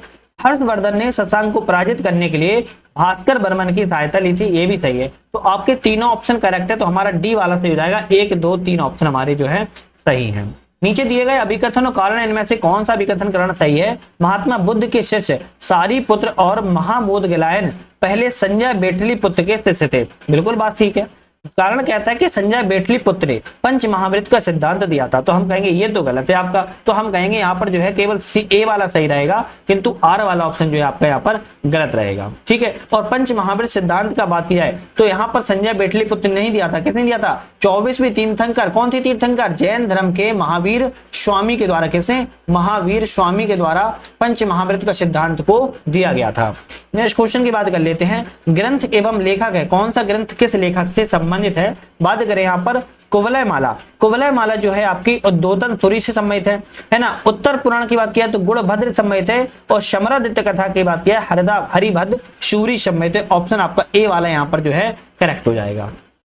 नेक्स्ट आता है विक्रमशिला के दीपंकर श्रीज्ञान को निम्न में से किस स्थान पर जाने के लिए निमंत्रित किया गया था? तो यहाँ पर विक्रमशिला के दीपंकर श्रीज्ञान को किस स्थान पर जाने हेतु निमंत्रित किया गया था? तो हम कहेंगे जावा जाने के लिए निमंत्रित किया गया था। निम्नलिखित में से कथनों पर विचार करें, इनमें से कौन से ऑप्शन यहाँ पर सही है? गुप्त युग के शासक विष्णु के उपासक थे। करेक्ट है। उन्होंने परम भागवत की उपाधि धारण की थी। पूरा ऑप्शन सही है। गुप्त काल में बराह अवतार की मूर्ति कला और अभिलेखों में प्रमुखता कल्पना मिलती है। ये भी सही है। गुप्त काल में शिव को विष्णु का अवतार माना गया था। नहीं, ये तो हम नहीं कहेंगे शिव को विष्णु का अवतार माना गया था। गुप्त काल में शिव को विष्णु का अवतार नहीं माना गया था। शिव को स्वतंत्र रूप से प्रमुख देवता माना गया था। इन शिव को स्वतंत्र देवता माना गया था और विष्णु को स्वतंत्र देवता माना गया था। दोनों को ही स्वतंत्र देवता के रूप में माना गया था। इसलिए ऑप्शन हमारा केवल सी रहेगा। 1 और 2 दोनों ऑप्शन करेक्ट है। नेक्स्ट आता है कि प्राचीन क्षेत्रीय नाम है और वर्तमान भौगोलिक भाग है। तो कौन सा क्षेत्र का नाम क्या था? जैसे प्राची की बात किया है तो पूर्वी भारत से संबंधित है। कौन सा? पूर्वी भारत से। माय देश की बात किया है तो मध्य भारत से संबंधित है। उत्पात की बात किया है, सॉरी उत्पाप की बात किया, उपपाप की बात किया तो पश्चिमोत्तर भारत संबंधित है, और अपरांत की बात किया तो पश्चिम भारत से संबंधित है। ऑप्शन हमारा जो यहाँ पर है सी वाला करेक्ट हो जाएगा। ए का तीसरा, बी का चौथा, सी का पहला, डी का दूसरा ऑप्शन यहाँ पर सही है। देखो ऐसे ना क्वेश्चन बहुत फंसाते हैं, तो आपको इनको याद करना पड़ेगा। वशिष्ठी पुत्र पुलवामी के बारे में कौन सा ऑप्शन सत्य है? वशिष्ठी पुत्र पुलवामी के बारे में कहा जा रहा है, कौन सा सही है? इसके सिक्कों पर 2 मस्त मूलों वाला जहाज जो है अंकित है। करेक्ट है। इसने शक राजक पुत्री से विवाह किया था। ये भी सही है। यह सातवाहन वंश का अंतिम सम्राट था। तो हम कहेंगे ये तो गलत है। सातवाहन वंश का अंतिम सम्राट यज्ञ श्री सतकर्णी ना होकर पुलवामी था। कौन था? पुलवामी था। तो ऑप्शन तीसरा वाला क्या है? गलत है। इसके अभिलेख केवल महाराष्ट्र में है। तो केवल महाराष्ट्र के अलावा भैया महाराष्ट्र में नहीं मिलते हैं, बल्कि आंध्र प्रदेश में भी मिलते हैं। कहां पर? आंध्र प्रदेश में भी मिलते हैं, तमिलनाडु में भी मिलते हैं, और आपके महाराष्ट्र में भी मिलते हैं। तो हम कहेंगे यहाँ पर ये वाला भी ऑप्शन जो है आपका चौथा वाला भी गलत है। केवल पहला और दूसरा ऑप्शन सही है। यहाँ पर ध्यान रखिए। नेक्स्ट आता है कनिष्क के दरबार में रहने वाले किस बौद्ध दार्शनिक ने प्रज्ञा पारमित्र नामक सूत्र की रचना की है? प्रज्ञा पारमित्र सूत्र की रचना किस बौद्ध दार्शनिक के द्वारा की गई है? हम कहेंगे नागार्जुन ने की है। किसने? नागार्जुन के द्वारा दी गई है। इन्होंने ही शून्यवाद सिद्धांत के प्रवर्तक के रूप में जाने जाते हैं। किसके? शून्यवाद सिद्धांत के प्रवर्तक के रूप में जाना जाता है। नेक्स्ट आता है क्वेश्चन, किस एक ब्राह्मण ग्रंथ ने भूकंप, अकाल आदि प्राकृतिक आपदाओं के शमन को उपचार मिलता है? किस आपके ब्राह्मण ग्रंथ से मिलता है? तो हम कहेंगे षड्विश ब्राह्मण से मिलता है। किसमें? षड्विश ब्राह्मण में भूकंप, अकाल के प्राकृतिक जो आपदाएं आती है उसके लिए उपचार का प्रमाण मिलता है। निम्नलिखित में से कौन सा सम्मिलित सही है? जैन तीर्थंकर है और प्रतीक चिन्ह है। जैसे बात करें हम यहाँ पर कौन सा सही है? अजितनाथ की बात की है। यहाँ पर किसकी बात करें हम? अजितनाथ की बात किया है। अजितनाथ का प्रतीक चिन्ह की बात किया तो गज था। क्या था? गज था। सुमतिनाथ की बात की है। सुमतिनाथ का क्या था? सुमतिनाथ का हम कहेंगे क्रोच था। यहाँ पर हम लिख देते हैं क्रोच था, ध्यान रखिएगा। और विमलनाथ की बात किया क्या था? तो बराह था। क्या था? बराह था। ये आपका सही है। और शांतिनाथ की बात किया है तो यहाँ पर शांतिनाथ का ब्रज नहीं था। तो आपका शांतिनाथ का क्या था? हिरण था। क्या था? हिरण था। यहाँ पर हिरण था। तो अजितनाथ का गज हो गया, सुमितनाथ का क्रोच हो गया, शांतिनाथ का हिरण हो गया, विमलनाथ का सही ऑप्शन है तो बराह था। आपको ध्यान रखना है। गोलकुंडा राज्य के संबंध में कौन सा ऑप्शन यहाँ पर सही नहीं है? गलत ऑप्शन कौन सा है? गोलकुंडा का मुस्लिम राज्य वारंगल के पुराने हिंदू राज्य के खंडरों पर स्थापित है, करेक्ट है। गोलकुंडा के कुतुबशाही वंश का संस्थापक कुली इब्राहिम शाह था। तो गोलकुंडा के कुतुबशाही वंश का संस्थापक कुली कुतुब शाह था। कौन था? कुली कुतुब शाह था, कुतुब शाह था। तो ऑप्शन यहाँ पर आपका दूसरा वाला गलत है। गोलकुंडा हीरे का विश्व प्रसिद्ध बाजार है, ये भी सही है। गोलकुंडा के कुतुबशाही वंश का अंतिम शासक अबुल हसन था, ये भी सही है। आपका बी वाला ऑप्शन यहाँ पर जो है गलत था। निम्नलिखित में से सही सम्मिलित नहीं है। कांग्रेस अधिवेशन है और अध्यक्ष है, कौन सा गलत है इसके बारे में बात कर रहा है। जैसे 1899 में लखनऊ में हुआ था रमेश चंद्र दत्त की अध्यक्षता में, करेक्ट है। 1896 में कोलकाता में हुआ, 1896 में कोलकाता में हुआ। आनंद मोहन बोस इस संबंधित नहीं है। कौन संबंधित है? तो हम कहेंगे यहाँ पर रहीमतुल्लाह सयानी संबंधित। कौन से हैं? रहीमतुल्लाह सयानी जो है आपके 1896 कोलकाता सम्मिलित है। ऑप्शन हमारा सी वाला गलत है। 1894 मद्रास में अल्फ्रेड वेब सम्मिलित है, करेक्ट है। 1904 में मुंबई में सन हेनरी कॉटन सम्मिलित है, ये भी आपका ऑप्शन जो है करेक्ट है। निम्नलिखित युद्धों में कौन सा एक कालक्रम के अनुसार अंतिम स्थान पर है? तो कौन सा अंतिम स्थान पर है? तो सामूगढ़ का युद्ध की बात किया तो 1531 या 32 में हुआ था। कन्नौज के युद्ध की बात किया है तो आपके 1540 में हुआ था। चौसा का युद्ध की बात किया है, चौसा को 1539 में हुआ था। और दोहरा का युद्ध की बात किया है तो आपका 1658 में हुआ था। अब सबसे अंतिम में कौन सा दिख रहा है? सबसे अंतिम में हम कहेंगे आपका जो है दोहरा का दिख रहा है, जो कि 1658 में हुआ था। सीधी सी बात है, इतना दिमाग नहीं लगाना है। अभिकथन कारण है कौन सा इसमें सही है? भारत की स्वाधीनता के समय महात्मा गांधी कांग्रेस के सदस्य नहीं थे, बिल्कुल करेक्ट लिखा है। कारण था 1934 में गांधी ने कांग्रेस से इस्तीफा दे दिया था, तो हम कहेंगे ये भी सही है। तो दोनों ऑप्शन सही है, व्याख्या भी सही कर रहा है, तो ए वाला ऑप्शन सही हो जाएगा। बहुत सारे लोगों को पता नहीं होगा 1934 में गांधी जी के द्वारा कांग्रेस से इस्तीफा जो है दे दिया गया था। चलिए नेक्स्ट क्वेश्चन की बात करेंगे। मोर वंशीय शासक अशोक के रोमनदेही अभिलेख से कौन सी सूचना प्राप्त नहीं होती है? तो मोर वंशीय शासक अशोक के रोमनदेही अभिलेख से कौन सी सूचना प्राप्त नहीं होती है? तो हम कहेंगे शाक्य मुनि बुद्ध का लुम्बिनी में जन्म हुआ, ये करेक्ट है। अशोक अपने राज्याभिषेक के 20 वर्ष बाद यहाँ पर गया, ये भी करेक्ट है। भगवान बुद्ध की महापरिनिर्वाण स्थली कुशीनगर, ये इसमें नहीं मिलता है। लुम्बिनी को कर में छूट प्रदान करना, ये भी सही है। तो भगवान बुद्ध की परिनिर्वाण स्थली कुशीनगर में साक्ष्य नहीं मिलता है, आपको यहाँ पर ध्यान प्राप्त नहीं हुआ था। तो यहाँ पर रोमन अभिलेख के बारे में सी ऑप्शन गलत है। नेक्स्ट क्वेश्चन की बात करेंगे। सूची 1 और सूची 2 है व्यक्ति और विषय है, कौन सा व्यक्ति किस यहाँ पर विषय से संबंधित है? जैसे बात करें वॉरेन हेस्टिंग, वॉरेन हेस्टिंग की घेरे की नीति संबंधित है। लिनलिथगो की बात किया है, अगस्त प्रस्ताव संबंधित है। लॉर्ड हेस्टिंग्स की बात किया है, अधीनस्थ पार्थक की नीति संबंधित है। चैम्सफोर्ड की बात किया है तो डाई आर्की संबंधित है। ऑप्शन हमारा यहाँ पर जो है बी वाला करेक्ट है, ऑप्शन बी वाला यहाँ पर करेक्ट है। नेक्स्ट बात करेंगे कांग्रेस का अधिवेशन और अध्यक्ष है, कौन सा कांग्रेस का अधिवेशन किस अध्यक्ष से संबंधित है? जैसे बात करें हम लाहौर का अधिवेशन 1909 में किसकी अध्यक्षता में हुआ था? तो हम कहेंगे आपके मदन मोहन मालवीय की अध्यक्षता में हुआ। इलाहाबाद में 1910 में अधिवेशन हुआ, किसकी अध्यक्षता में हुआ? हम कहेंगे विलियम बैडरबर्न की अध्यक्षता में हुआ। कोलकाता अधिवेशन 1911 में विशन नारायण धर की अध्यक्षता में हुआ। बांकीपुर अधिवेशन 1912 में RN मधुलकर की अध्यक्षता में हुआ। हम कहेंगे ऑप्शन सी वाला करेक्ट है। ए का तीसरा, बी का दूसरा, सी का चौथा और डी का पहला ऑप्शन यहाँ पर करेक्ट हो जाता है। नेक्स्ट बात करें निम्नलिखित में से कौन सा यहाँ पर सम्मिलित नहीं है? विद्रोह और क्षेत्र है, कौन सा गलत है? गड़करी विद्रोह महाराष्ट्र क्षेत्र संबंधित है, करेक्ट है। किट्टूर विद्रोह, किट्टूर विद्रोह जैसे ही आता है तो हम कहेंगे गुजरात नहीं है, नाम में ही छलकता है कि यह कर्नाटक राज्य से संबंधित है, बी ऑप्शन गलत है। मोपला विद्रोह केरल राज्य में हुआ, करेक्ट है। और बघेरा विद्रोह गुजरात में हुआ, ये भी ऑप्शन आपका करेक्ट है। चलिए नेक्स्ट क्वेश्चन की बात करेंगे। 25 अप्रैल 1809 को अमृतसर की संधि में कौन सा ऑप्शन यहाँ पर सही नहीं है? 25 अप्रैल 1809 में अमृतसर की संधि हुई थी, इसके बारे में कौन सा ऑप्शन गलत है? इस संधि पर मेटकॉफ एवं रणजीत सिंह ने हस्ताक्षर किए, करेक्ट है। इस संधि द्वारा सतलज नदी अंग्रेजों और रणजीत सिंह साम्राज्य की सीमा मान ली गई थी, तो हम कहेंगे ये भी सही है। अमृतसर में एक अंग्रेजी सेना रखी गई जिससे रणजीत सिंह की तरफ आक्रमण न कर सके, तो हम कहेंगे ये तो ऑप्शन आपका यहाँ पर गलत है, इस समय नहीं रखी गई थी। सतलज नदी के पूरब के राज्य अब अंग्रेजों के पास चले गए थे, हाँ ये भी आपका ऑप्शन करेक्ट है, क्योंकि पश्चिम के भाग आपके रणजीत सिंह के पास थे और पूरब के भाग आपके पूरा अंग्रेजों के पास चले गए थे, तो ऑप्शन सी वाला यहाँ पर गलत था। हड़प्पा कालीन स्थल है और उनकी अवस्थिति के बारे में, जैसे रंगपुर की बात किया तो आपके भादरा नदी पर है। राखीगढ़ी की बात किया तो आपकी घग्गर नदी पर है। भगवानपुरा की बात किया है तो भगवानपुर आपकी किस नदी पर है? भगवानपुरा की बात किया तो आपकी सरस्वती नदी पर है, और मांडा की बात किया तो चिनाब नदी पर है। ऑप्शन हमारा ए वाला सही रहेगा, ए का दूसरा, बी का चौथा, सी का पहला और डी का ऑप्शन हमारा तीसरा जो है आपका करेक्ट है। चलिए नेक्स्ट क्वेश्चन की बात करेंगे। नेक्स्ट क्वेश्चन आता है कि मगध के शासक बिंबिसार के बारे में कौन सा ऑप्शन सही नहीं है, गलत है। तो मगध के शासक बिंबिसार के बारे में कहा जा रहा है कौन सा ऑप्शन गलत है। इसने अंग देश जीतकर मगध राज्य में मिला लिया था, करेक्ट है। इसने लक्ष्मी गणराज्य के शासक चेटक की बहन चेलना से विवाह किया, नहीं भैया ये तो गलत है। बिंबिसार ने अपने राजवैद जीवक को अवंती नरेश चंड प्रदोत की सेवा के लिए भेजा था, ये भी सही है।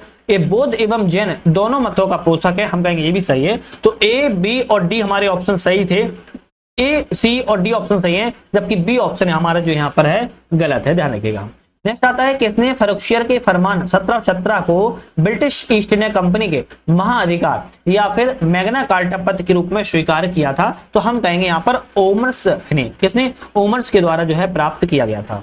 निम्नलिखित में से किस एक सूफी संत जो हुमायूं के समकालीन थे अमृत कुंड हठ योग की पुस्तक नामक संस्कृत ग्रंथ का फारसी में अनुवाद हौज उल हयात नाम से किया हुआ है। तो किसके द्वारा, हम कहेंगे मोहम्मद गौस, किसने, मोहम्मद गौस संबंधित है, इससे ध्यान रखेगा। अल-बरूनी ने किताब उल हिंद, कौन सा है, अल-बरूनी की किताब उल हिंद के बारे में कौन सा ऑप्शन यहाँ पर सही है। तो अल-बरूनी की किताब उल हिंद के बारे में कहा जा रहा है कौन सा ऑप्शन यहाँ पर सही है। तो बात करें फारसी भाषा में लिखी गई किताब उल हिंद सरल भाषा और स्पष्ट है, क्या ये सरल भाषा और स्पष्ट है, फारसी भाषा में लिखी गई है। तो यह जो कथन है आपका गलत है, क्योंकि किताब उल हिंद जो है आपकी पहले तो अरबी भाषा में लिखी गई है, किस भाषा में लिखी गई है, अरबी भाषा में लिखी गई है, फारसी भाषा में नहीं लिखी गई है, तो गलत हो गया। किताब उल हिंद धार्मिक दर्शन, त्योहार, खगोल विज्ञान, रीति रिवाज, प्रथाओं आदि के विषय में लेखन है, बिल्कुल करेक्ट है। प्रत्येक अध्याय एक प्रश्न से शुरू होता है, तो हम कहेंगे ये भी सही है। ऑप्शन हमारे दो सही है, पहला वाला गलत था, आपको मैंने बता दिया है। नेक्स्ट बात कर लेते हैं क्वेश्चन के उत्तरकालीन मुगल शासकों के समय मुगल दरबार के अमीरों सरदारों के कई दल बन गए थे, उन गुटों को अलग अलग नेता थे, इनमें से कौन सा गलत है। दल हैं एक तरफ और गुट हैं उनके सदस्य हैं, कौन से दल के नेता कौन से, उसके बारे में बात कर रहा है। तुरानी दल में निजाम मुल्क और अमीन खां थे, करेक्ट है। ईरानी दल में जुल्फिकार खां, सादत खां थे, ये भी सही है। अफगानी दल में, अफगानी दल जैसे ही आता है तो हम कहेंगे अफगानी दल में जकारिया खां और ईशाक नहीं थे, कौन थे। अफगानी दल की बात किया तो मोहम्मद खां थे और मोहम्मद खां बंगस थे, तो ऑप्शन यहाँ पर सी वाला गलत है। हिंदुस्तानी दल में अब्दुल्ला खां और हुसैन खां अली थे, हुसैन खां अली खां थे, तो ऑप्शन हमारे यहाँ पर सी वाला गलत है, जबकि ए, बी और डी ऑप्शन हमारा सही था। वेशरा जो एक प्रमुख मंदिर केंद्र के रूप में विकसित हुआ है किस क्षेत्र में है। तो वेशरा की बात करें आपका जो है विजयपुरा जिले के पास में, कर्नाटक में है, कहां पर है, कर्नाटक में है, विजयपुरा जिले के पास में। नेक्स्ट बात करेंगे सुभाष चंद्र बोस के संबंध में कौन सा ऑप्शन यहाँ पर सही नहीं है, गलत है। सुभाष चंद्र बोस 1927 ईस्वी में इंडिपेंडेंस लीग की स्थापना की, करेक्ट है। 12 बार कारावास दंड मिला, इन्हें 12 बार कारावास दंड नहीं मिला था बल्कि इन्हें 11 बार कारावास का दंड मिला था, तो बी ऑप्शन गलत है। इनके राजनीतिक गुरु चित्तरंजन दास थे, ये भी सही है। 1923 में वे कोलकाता के मेयर चुने गए थे, ये भी सही है। तो ऑप्शन हमारा बी वाला जो है ऑप्शन यहाँ पर गलत था। महाजनपद है और राजधानी है, इस महाजनपद की राजधानी कौन सी हुआ करती थी प्राचीन काल में, इसकी बात करें। कौशल की बात की है तो श्रावस्ती राजधानी हुआ करती थी। केदी की बात की है शुक्तिमती राजधानी हुआ करती थी।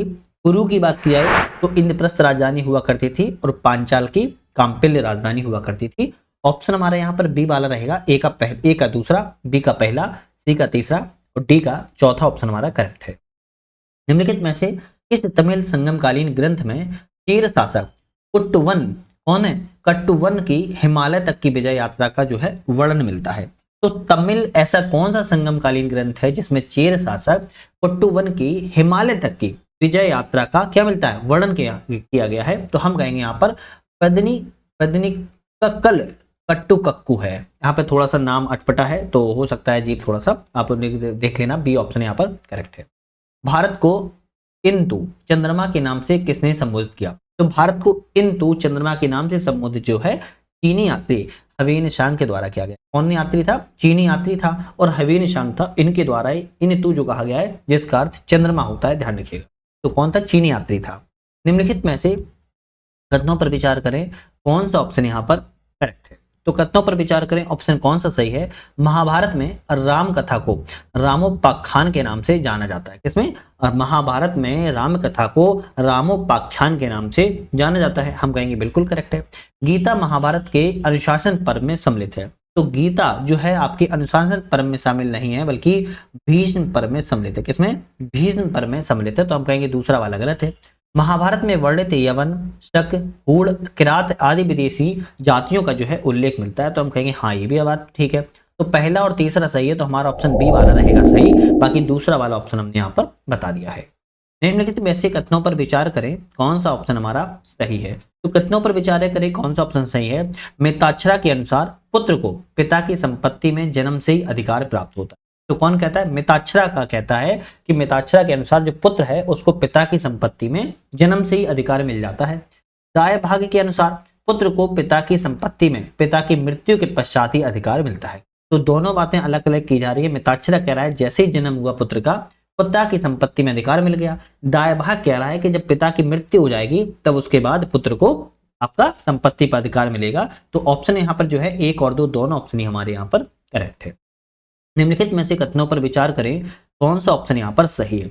तो कथनों पर विचार करें, राजतरंगिणी संस्कृत में महाभारत शैली में लिखी गई है, करेक्ट है।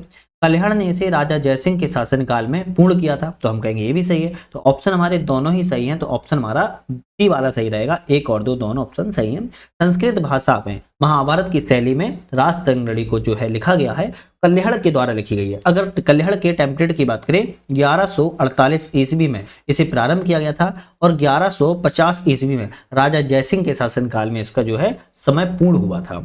नेक्स्ट क्वेश्चन आता है, गौड़बहु नामक, कौन सा है? गौड़बहु नामक ग्रंथ जो किस शासक के बंगाल आक्रमण का उल्लेख करता है। गौड़बहु नामक ग्रंथ है किस शासक के बंगाल आक्रमण का उल्लेख करता है, तो हम कहेंगे यशोवर्मन शासक के बंगाल आक्रमण का जो है उल्लेख यहाँ पर किया गया है। और कन्नौज नरेश यशोवर्मन द्वारा गौड़ बंगाल पर आक्रमण किया गया था, इसीलिए गौड़बहु नामक ग्रंथ में इसकी चर्चा की गई है। गार्गी संहिता, अच्छा इसे क्वेश्चन की बात करने से पहले एक छोटा सा अपडेट है कि हमारा ऐप आ चुका है। अगर ऐप की बात करें जिसका नाम है यूपीएससी नट, इस ऐप को आप लोग डिस्क्रिप्शन में लिंक है, लिंक से भी डाउनलोड कर सकते हो या फिर प्ले स्टोर पर सर्च कर सकते हो यूपीएससी नट, वहां से आप लोग डाउनलोड कर लीजिए। क्यों कह रहे हैं? आप यूपीपीएससी की तैयारी कर रहे हो, टेस्ट सीरीज आपको हिंदी और इंग्लिश बाइलिंगुअल में मिलती है। Full test, chapter wise, subject wise, previous year, model paper, 300 से ज्यादा टेस्ट सीरीज है। यहाँ पर सबसे इंपॉर्टेंट बात यह है क्वेश्चन करने के साथ आपको एक्सप्लेन मिलता है और एक्सप्लेन के साथ साथ यहाँ पर की पॉइंट मिलते हैं जो कि आपको एग्जाम्स के पॉइंट ऑफ व्यू से वेरी इंपॉर्टेंट रहते हैं। सेकेंड चीज, क्विक रिवीजन नाम से हमने यहाँ पर एक टेस्ट निकाला कोर्स निकाला हुआ है जिसमें 23 पीडीएफ है। इसमें ऑल सब्जेक्ट कवर किए गए हैं। आपका यूपी पीसीएस तैयारी कर रहे हो आरओ की, दोनों के ही लिहाज से इसको बनाया गया है, दोनों को ही ध्यान में रखते हुए इसको बनाया गया है। 23 पीडीएफ प्लस वीडियो आपको सारी चीजें मिल जाती है, तो आप इसको दोनों कोर्सों को यूपीपीएससी के लिए ज्वाइन कर सकते हो। बाकी UP triple SC PAT, UP PAT के भी बहुत सारे लोग एग्जाम दे रहे होंगे और एग्जाम तो दे रहे हैं लेकिन तैयारी नहीं कर पा रहे होंगे, तो उसके लिए भी हमने यहाँ पर पैट की टेस्ट सीरीज को निकाला है। आप ऐप पर जाओगे तो वहां पर आपको मिल जाएगी। खैर, यहाँ पर हम बात करेंगे अपने क्वेश्चन पर वापस आते हैं। यहाँ पर क्वेश्चन आता है, गार्गी संहिता में किसके आक्रमण का वर्णन है। तो गार्गी संहिता में किसके आक्रमण का वर्णन है, तो हम कहेंगे यवन शासकों का। किसका? यवन के शासकों का गार्गी संहिता में जो है वर्णन मिलता है। आपको ध्यान रखना है, यवनों ने साकेत, पांचल, मथुरा और कुसुमध्वज पाटलिपुत्र पर जो भी है आक्रमण भी किया हुआ था। तो ये सब गार्गी संहिता में आपको मिलता है। ह्वेनसांग के यात्रा मार्ग में सही कालक्रम का चयन कीजिए। तो ह्वेनसांग जो आया था इसके यात्रा मार्ग में कौन कौन से आपके कालक्रम हैं, मार्गों में, इनको वर्णन करना है। तो सबसे पहले कहां पे आया था? कपिशा। यहाँ पर कपिशा आया था सबसे पहले, जब इसने कश्मीर को हिंदू कुश पार किया तो सबसे पहले ये कपिशा आया। उसके बाद जब कश्मीर पहुंचा, कहां पर पहुंचा? फिर कश्मीर पहुंचा और उस कश्मीर के बाद यह जो है कहां पर पहुंचा था, तो हम कहेंगे फिर इसके बाद नालंदा पहुंचा। नालंदा पहुंचने के बाद अंतिम में आए कांची पहुंचा था। तो इस तरीके से पहले कपिशा, हिंदू कुश पर्वत को पार किया कपिशा को पार करने के बाद कश्मीर, फिर नालंदा, फिर कांची। ऑप्शन आपका यहाँ पर जो है ए वाला यहाँ पर करेक्ट हो जाए। कौन सा? ए वाला जो है करेक्ट। चलिए नेक्स्ट क्वेश्चन की बात करेंगे। नेक्स्ट क्वेश्चन क्या कहता है उसको देखते हैं, 1 मिनट। नेक्स्ट क्वेश्चन है, किस शासक ने आदिवराय शीर्षक के साथ स्वर्ण के सिक्के जारी किए थे। ऐसा कौन सा शासक है जिसने आदिवराय के साथ सोने के सिक्कों को जारी किया था, तो हम कहेंगे ऑप्शन रहेगा मिहिर भोज। कौन रहेगा? मिहिर भोज के द्वारा आदिवराय की उपाधि धारण की गई थी और यहाँ पर बराह अख्तर और गाय के बछड़े की आकृति के साथ सिक्कों को जारी किया था। नेक्स्ट आता है निम्नलिखित पुरास्थलों को उनके कार्यक्रम में व्यवस्थित कीजिए, इनमें से कौन सा ऑप्शन सही है। आज हो सकता है थोड़ा आपको आवाज में इश्यू लग रहा हो, आवाज ऊपर नीचे हो, मैनेज कर लेना आप लोग। एक्चुअली आज स्वास्थ्य थोड़ा सा अस्वस्थ है, टीथ में थोड़ा पेन है, तो इस कारण से बोलने में थोड़ा दिक्कत हो रही है। लेकिन रेस्ट हमने इसलिए नहीं किया क्योंकि आप लोगों से वादा किया है, तो रेस्ट करना हमने लिहाज नहीं समझा। बाकी की थोड़ा बस मैनेज कर लेना, इस बात की हम रिक्वेस्ट करेंगे। और कुछ गलती वगैरह हो जाए तो माफी चाहता हूँ पहले से ही, मैनेज थोड़ा आप लोग करते चलिए। निम्नलिखित पुरास्थलों को उनके कार्यक्रम में व्यवस्थित कीजिए। पुरास्थल है, उनको कार्यक्रम में व्यवस्थित करना है, तो सबसे पहले आपको कौन सा आएगा, सिहावल जमाव आएगा। क्या आएगा, सिहावल जमाव आएगा। और यह सबसे पुराना स्थल है, पुरातन पाषाण युग के मोटे अपकृषित आपके औजारों के लिए जाना जाता है। दूसरा क्या आएगा, यहाँ पर दूसरा आएगा पटपरा जमाव। पटपरा जमाव कहाँ से संबंधित है, तो सिहावल के बाद आता है प्रारंभिक मध्य पाषाण युग से संबंधित है। तो ये वाला जो ऑप्शन है आपका पूरा पाषाण काल से संबंधित है ना। ये जो ऑप्शन है आपका मध्य पाषाण काल से संबंधित है। वहीं बात की जाए फिर हमारा बाघौर जमाव आएगा। कौन सा, बाघौर जमाव, ये उत्तर मध्य पाषाण काल से संबंधित, कौन से, उत्तर मध्य पाषाण काल से संबंधित है। और अंतिम में तौनही जमाव आएगा। ये आपका सबसे नया स्थल है, मतलब सबसे नया स्थल का मतलब है उत्तर मध्य पाषाण काल से भी संबंधित है, लेकिन ये अंतिम चरण का है। कौन से, अंतिम चरण का है। ऑप्शन हमारा जो है बी वाला रहेगा। अब हो सकता है आपने ये नाम ही पहली बार सुने हो, तो आप लोग क्या कर सकते हैं, टेस्ट तभी तो कहता हूं अच्छे से लगाइएगा। इन हड़प्पाकालीन स्थलों से मापने के पैमाने प्राप्त हुए। हड़प्पाकालीन स्थलों से किस चीज के मापने के पैमाने प्राप्त हुए हैं, तो हम कहेंगे आपके जो मापने के पैमाने हैं, एक तो आपके मोहनजोदड़ो से मिले हुए हैं, दूसरा आपके लोथल से मिले हैं। कौन से, मोहनजोदड़ो एवं लोथल से, दोनों ही जगह से मापने के पैमाने को प्राप्त किया गया है। ये ऑप्शन यहाँ पर करेक्ट हो जाएगा। अभिकथन और कारण है, इनमें से कौन सा ऑप्शन आपका करेक्ट है। बात करें तो वर्ष 1940 में मेरठ कांग्रेस सम्मेलन के दौरान क्रांतिकारी समाजवादी पार्टी की स्थापना को किया गया था।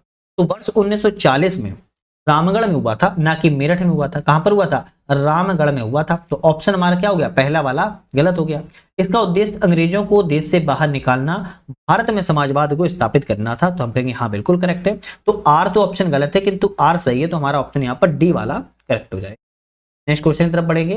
नेक्स्ट क्वेश्चन आता है महात्मा गांधी के संदर्भ पर विचार करें, कौन सा ऑप्शन यहाँ पर सही है। तो महात्मा गांधी के संबंध में उन्होंने दक्षिण अफ्रीका में नटाल इंडियन कांग्रेस की स्थापना को किया था।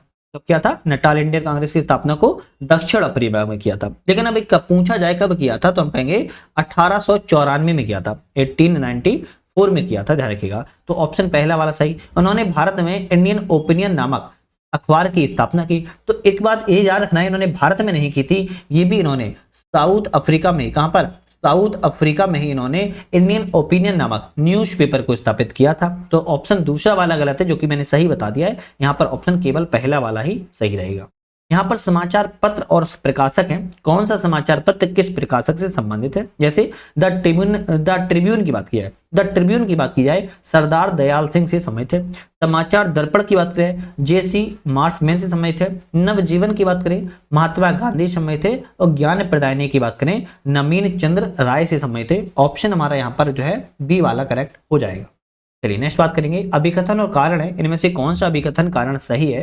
तो ब्रह्म समाज की अवधारणा एकेश्वरवाद को और आस्तिकता पर आधारित थी। ब्रह्म समाज की स्थापना जो थी एकेश्वरवाद, मतलब एक ही ईश्वर है, और आस्तिकतावाद पर जो है आधारित थी। तो हम कहेंगे बिल्कुल करेक्ट ऑप्शन है। क्या है, करेक्ट ऑप्शन है। और 1828 में ब्रह्म समाज की स्थापना को किया गया था, ब्रह्म समाज की स्थापना को किया गया था। नेक्स्ट आता है वर्ष 1830 में ब्रह्म सभा की स्थापना हुई, जिसे बाद में ब्रह्म समाज कहा गया। तो ध्यान रखना है, ब्रह्म सभा की स्थापना 1828 में हुई थी। 1828 में क्या हुई थी, ब्रह्म सभा की स्थापना हुई थी। लेकिन 1800 अब क्या कहेंगे, बाद में इसको ब्रह्म समाज के नाम से जाना जाने लगा था। तो 1830 में नहीं हुई थी, बल्कि 1828 में ब्रह्म सभा की स्थापना की गई थी। तो हम कहेंगे दूसरा वाला गलत है, पहला सही है, ए सही है, किंतु आर ऑप्शन यहाँ पर जो है गलत है, सी वाला यहाँ पर करेक्ट हो जाएगा। चलिए नेक्स्ट क्वेश्चन की बात करेंगे, स्वामी दयानंद सरस्वती के संदर्भ पर विचार करें, कौन सा ऑप्शन यहाँ पर सही है।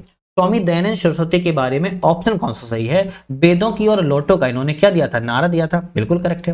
सत्यार्थ प्रकाश नामक पुस्तक की संस्कृत में रचना की है। तो सत्यार्थ पुस्तक की रचना इन्होंने संस्कृत में की है क्या, नहीं, हिंदी में की है। किस पुस्तक की रचना की है? सत्यार्थ पुस्तक की रचना की है, हिंदी में की है। तो केवल पहला वाला सही रहेगा, दूसरा वाला जो है आपका यहाँ पर गलत रहेगा, आपको ध्यान रखना है। स्वामी दयानंद सती के द्वारा इनका जन्म 1824 में हुआ, गुजरात के मोरबी जिले में हुआ था। और 1875 में इन्होंने, इसमें 1875 में इन्होंने किसकी स्थापना की थी? आर्य समाज की स्थापना की थी। और इन्होंने वेदों की ओर लौटो का नारा दिया था। तो आपको ध्यान रखना है, सत्यार्थ पुस्तक की रचना दयानंद सती के द्वारा हिंदी में लिखी गई है। मोहम्मद गौस के संदर्भ पर विचार करें, कौन सा ऑप्शन सही है? मोहम्मद गौस के बारे में कौन सा ऑप्शन सही है? ये मुगल शासक अकबर के समकालीन सत्तारी शाखा के प्रमुख संत थे। तो मोहम्मद गौस सत्तारी शाखा के संत थे, ये तो बात ठीक है, लेकिन यह अकबर के समकालीन नहीं थे, ये भाई साहब हुमायूं के समकालीन थे। किसके? हुमायूं के समकालीन थे। तो पहला वाला गलत हो गया। प्रमुख संगीतज्ञ तानसेन इन्हीं के शिष्य थे, हम कहेंगे बिल्कुल ठीक है। तो केवल दूसरा वाला सही है, आपका पहला वाला ऑप्शन गलत था। प्रमुख व्यक्तित्व है और जन्म स्थान है, किस व्यक्तित्व का जन्म स्थान कहां पर हुआ इसकी बात करें, तुलसीदास का जन्म स्थान उत्तर प्रदेश है, बीरभान का जन्म स्थान पंजाब है, दादू दयाल का जन्म स्थान गुजरात है, और सुंदरदास का जन्म स्थान राजस्थान है। ऑप्शन हमारा यहाँ पर जो है सी वाला करेक्ट हो जाएगा। नेक्स्ट क्वेश्चन की बात करेंगे, निम्नलिखित में से कौन सी विशेषता है जो भू राजस्व की रैयतवाड़ी व्यवस्था नहीं है? तो भू राजस्व की रैयतवाड़ी व्यवस्था इनमें से तीन तो हैं, लेकिन एक नहीं है। कौन सी नहीं, उसकी बात करेंगे। इसमें भूमि का स्वामित्व जो है किसानों को दिया गया था, बिल्कुल करेक्ट है। किसान भूमि का विक्रय तो कर सकते थे, परंतु उसे गिरवी नहीं रख सकते थे। विक्रय भी कर सकते थे, गिरवी भी रख सकते थे। ऑप्शन हम कहेंगे भाई साहब दूसरा वाला गलत है। क्यों? गिरवी कह रहा है नहीं रख सकते, जबकि गिरवी जो है रैयतवाड़ी में सबसे ज्यादा तो गिरवी प्रचलन में था, है ना, गिरवी ही प्रचलन में था। लगान अदायगी की प्रत्येक 30 वर्ष बाद पुनर्समीक्षा की जाती थी, ये भी सही है। इस व्यवस्था में किसानों को बचगा 1/2 भाग राजस्व के रूप में देना होता था, ये भी सही है। तो बी, ए, सी और डी करेक्ट है, जबकि बी वाला ऑप्शन गलत था, जो मैंने आपको बता दिया है। नेक्स्ट क्वेश्चन की बात करेंगे, शतपथ ब्राह्मण में उल्लिखित 12 रत्नी के संदर्भ पर विचार करें, यहाँ पर कौन सा मिलाना है? शतपथ ब्राह्मण में 12 रत्नी के बारे में बात की गई है, और कौन सा ऑप्शन सही है? जैसे अच्छा बाप की बात की है तो आय व्यय का गणनाध्यक्ष हुआ करता था, करेक्ट है। पालागल की बात किया तो विदूषक हुआ करता था, ये भी करेक्ट है। सूत की बात किया है रथ सेना का नायक हुआ करता था, ये भी सही है। और छता आपका दौबारे क्या द्वारपाल हुआ करता था। तो हम कहेंगे चारों ऑप्शन सही मिले हुए हैं, ए वाला ही ऑप्शन हमारा यहाँ पर करेक्ट हो जाएगा। नेक्स्ट क्वेश्चन की बात करेंगे, औरंगजेब के संबंधित इनको कालक्रम में व्यक्त कीजिए। औरंगजेब से संबंधित कुछ घटनाएं हैं, इनको एक कालक्रम में व्यवस्थित करना है। तुलादान की प्रथा का बंद कब हुआ? तुलादान की प्रथा जो है 1669 से संबंधित है। जजिया कर कब लगाया गया? तो जजिया कर 1679 में लगाया गया। दरबारी प्रणाम की जगह सलाम अलैकुम का प्रयोग कब किया गया? तो दरबारी प्रणाम की जगह सलाम अलैकुम का जो प्रयोग है 1670 में किया गया। और दरबार में संगीत पर प्रतिबंध 1668 में किया गया। ऑप्शन जो है हमारा ए वाला सही रहेगा। पहले नंबर पर चौथा, फिर आपका दूसरा, फिर आपका तीसरा, फिर आपका चौथा। तो इस तरीके से आपको ऑप्शन ध्यान रखना है। गवर्नर जनरल है, प्रमुख कार्य है। कौन सा गवर्नर जनरल किस कार्य के लिए जाना जाता है? जैसे बात करें लॉर्ड डफरिन, लॉर्ड डफरिन के समय में बर्मा का जो है विलय किया गया था। इसका बर्मा का विलय। लॉर्ड एलन मेरो के समय में बात किया है, सिंध का विलय किया गया था। लॉर्ड इरविन के समय की बात किया है, दीपावली घोषणा की गई थी। लॉर्ड रीडिंग के समय एकमात्र यहूदी वायसराय के रूप में जाना जाता है। तो ऑप्शन जो है हमारा यहाँ पर बी वाला रहेगा। ए का तीसरा, बी का पहला, सी का दूसरा, डी का चौथा ऑप्शन हमारा करेक्ट है। शिवाजी की निम्न विजयों पर कालक्रम को सही व्यवस्थित कीजिए। शिवाजी की कुछ विजय हैं, इनको एक कालक्रम में व्यवस्थित करना है। कौन सा ऑप्शन हमारा सही है? शिवाजी के जिंजी किले की विजय, जिंजी किले की विजय की बात की जाए तो शिवाजी के जिंजी किले की विजय जो है 1678 में की गई थी। पनहाला के दुर्ग की विजय, तो पनहाला के दुर्ग की विजय की बात की है 1673 में की गई थी। सूरत की दूसरी लूट, सूरत की दूसरी लूट जो है 1670 में की गई थी। सलहेर के दुर्ग की विजय 1671 में की गई थी। अब ऑप्शन हमारा कौन सा ही रहेगा? तो पहला, दूसरा, तीसरा और चौथा। ए ऑप्शन जो है हमारा यहाँ पर करेक्ट हो जाएगा। चलिए नेक्स्ट बात करेंगे, अंग्रेजों के समय भारतीय ग्रामीण शिल्प उद्योगों के हास्य के परिणाम निम्न कथनों पर विचार करो, कौन से हो सकते हैं? अंग्रेजों के समय भारतीय ग्रामीण शिल्प उद्योगों के जो नुकसान हुआ, हास हुआ है, उसके परिणाम क्या क्या हो सकते हैं? तो हम कहेंगे इसके कारण गांव को औद्योगिक सामग्री के लिए शहरों पर आश्रित होना पड़ा, बिल्कुल करेक्ट है।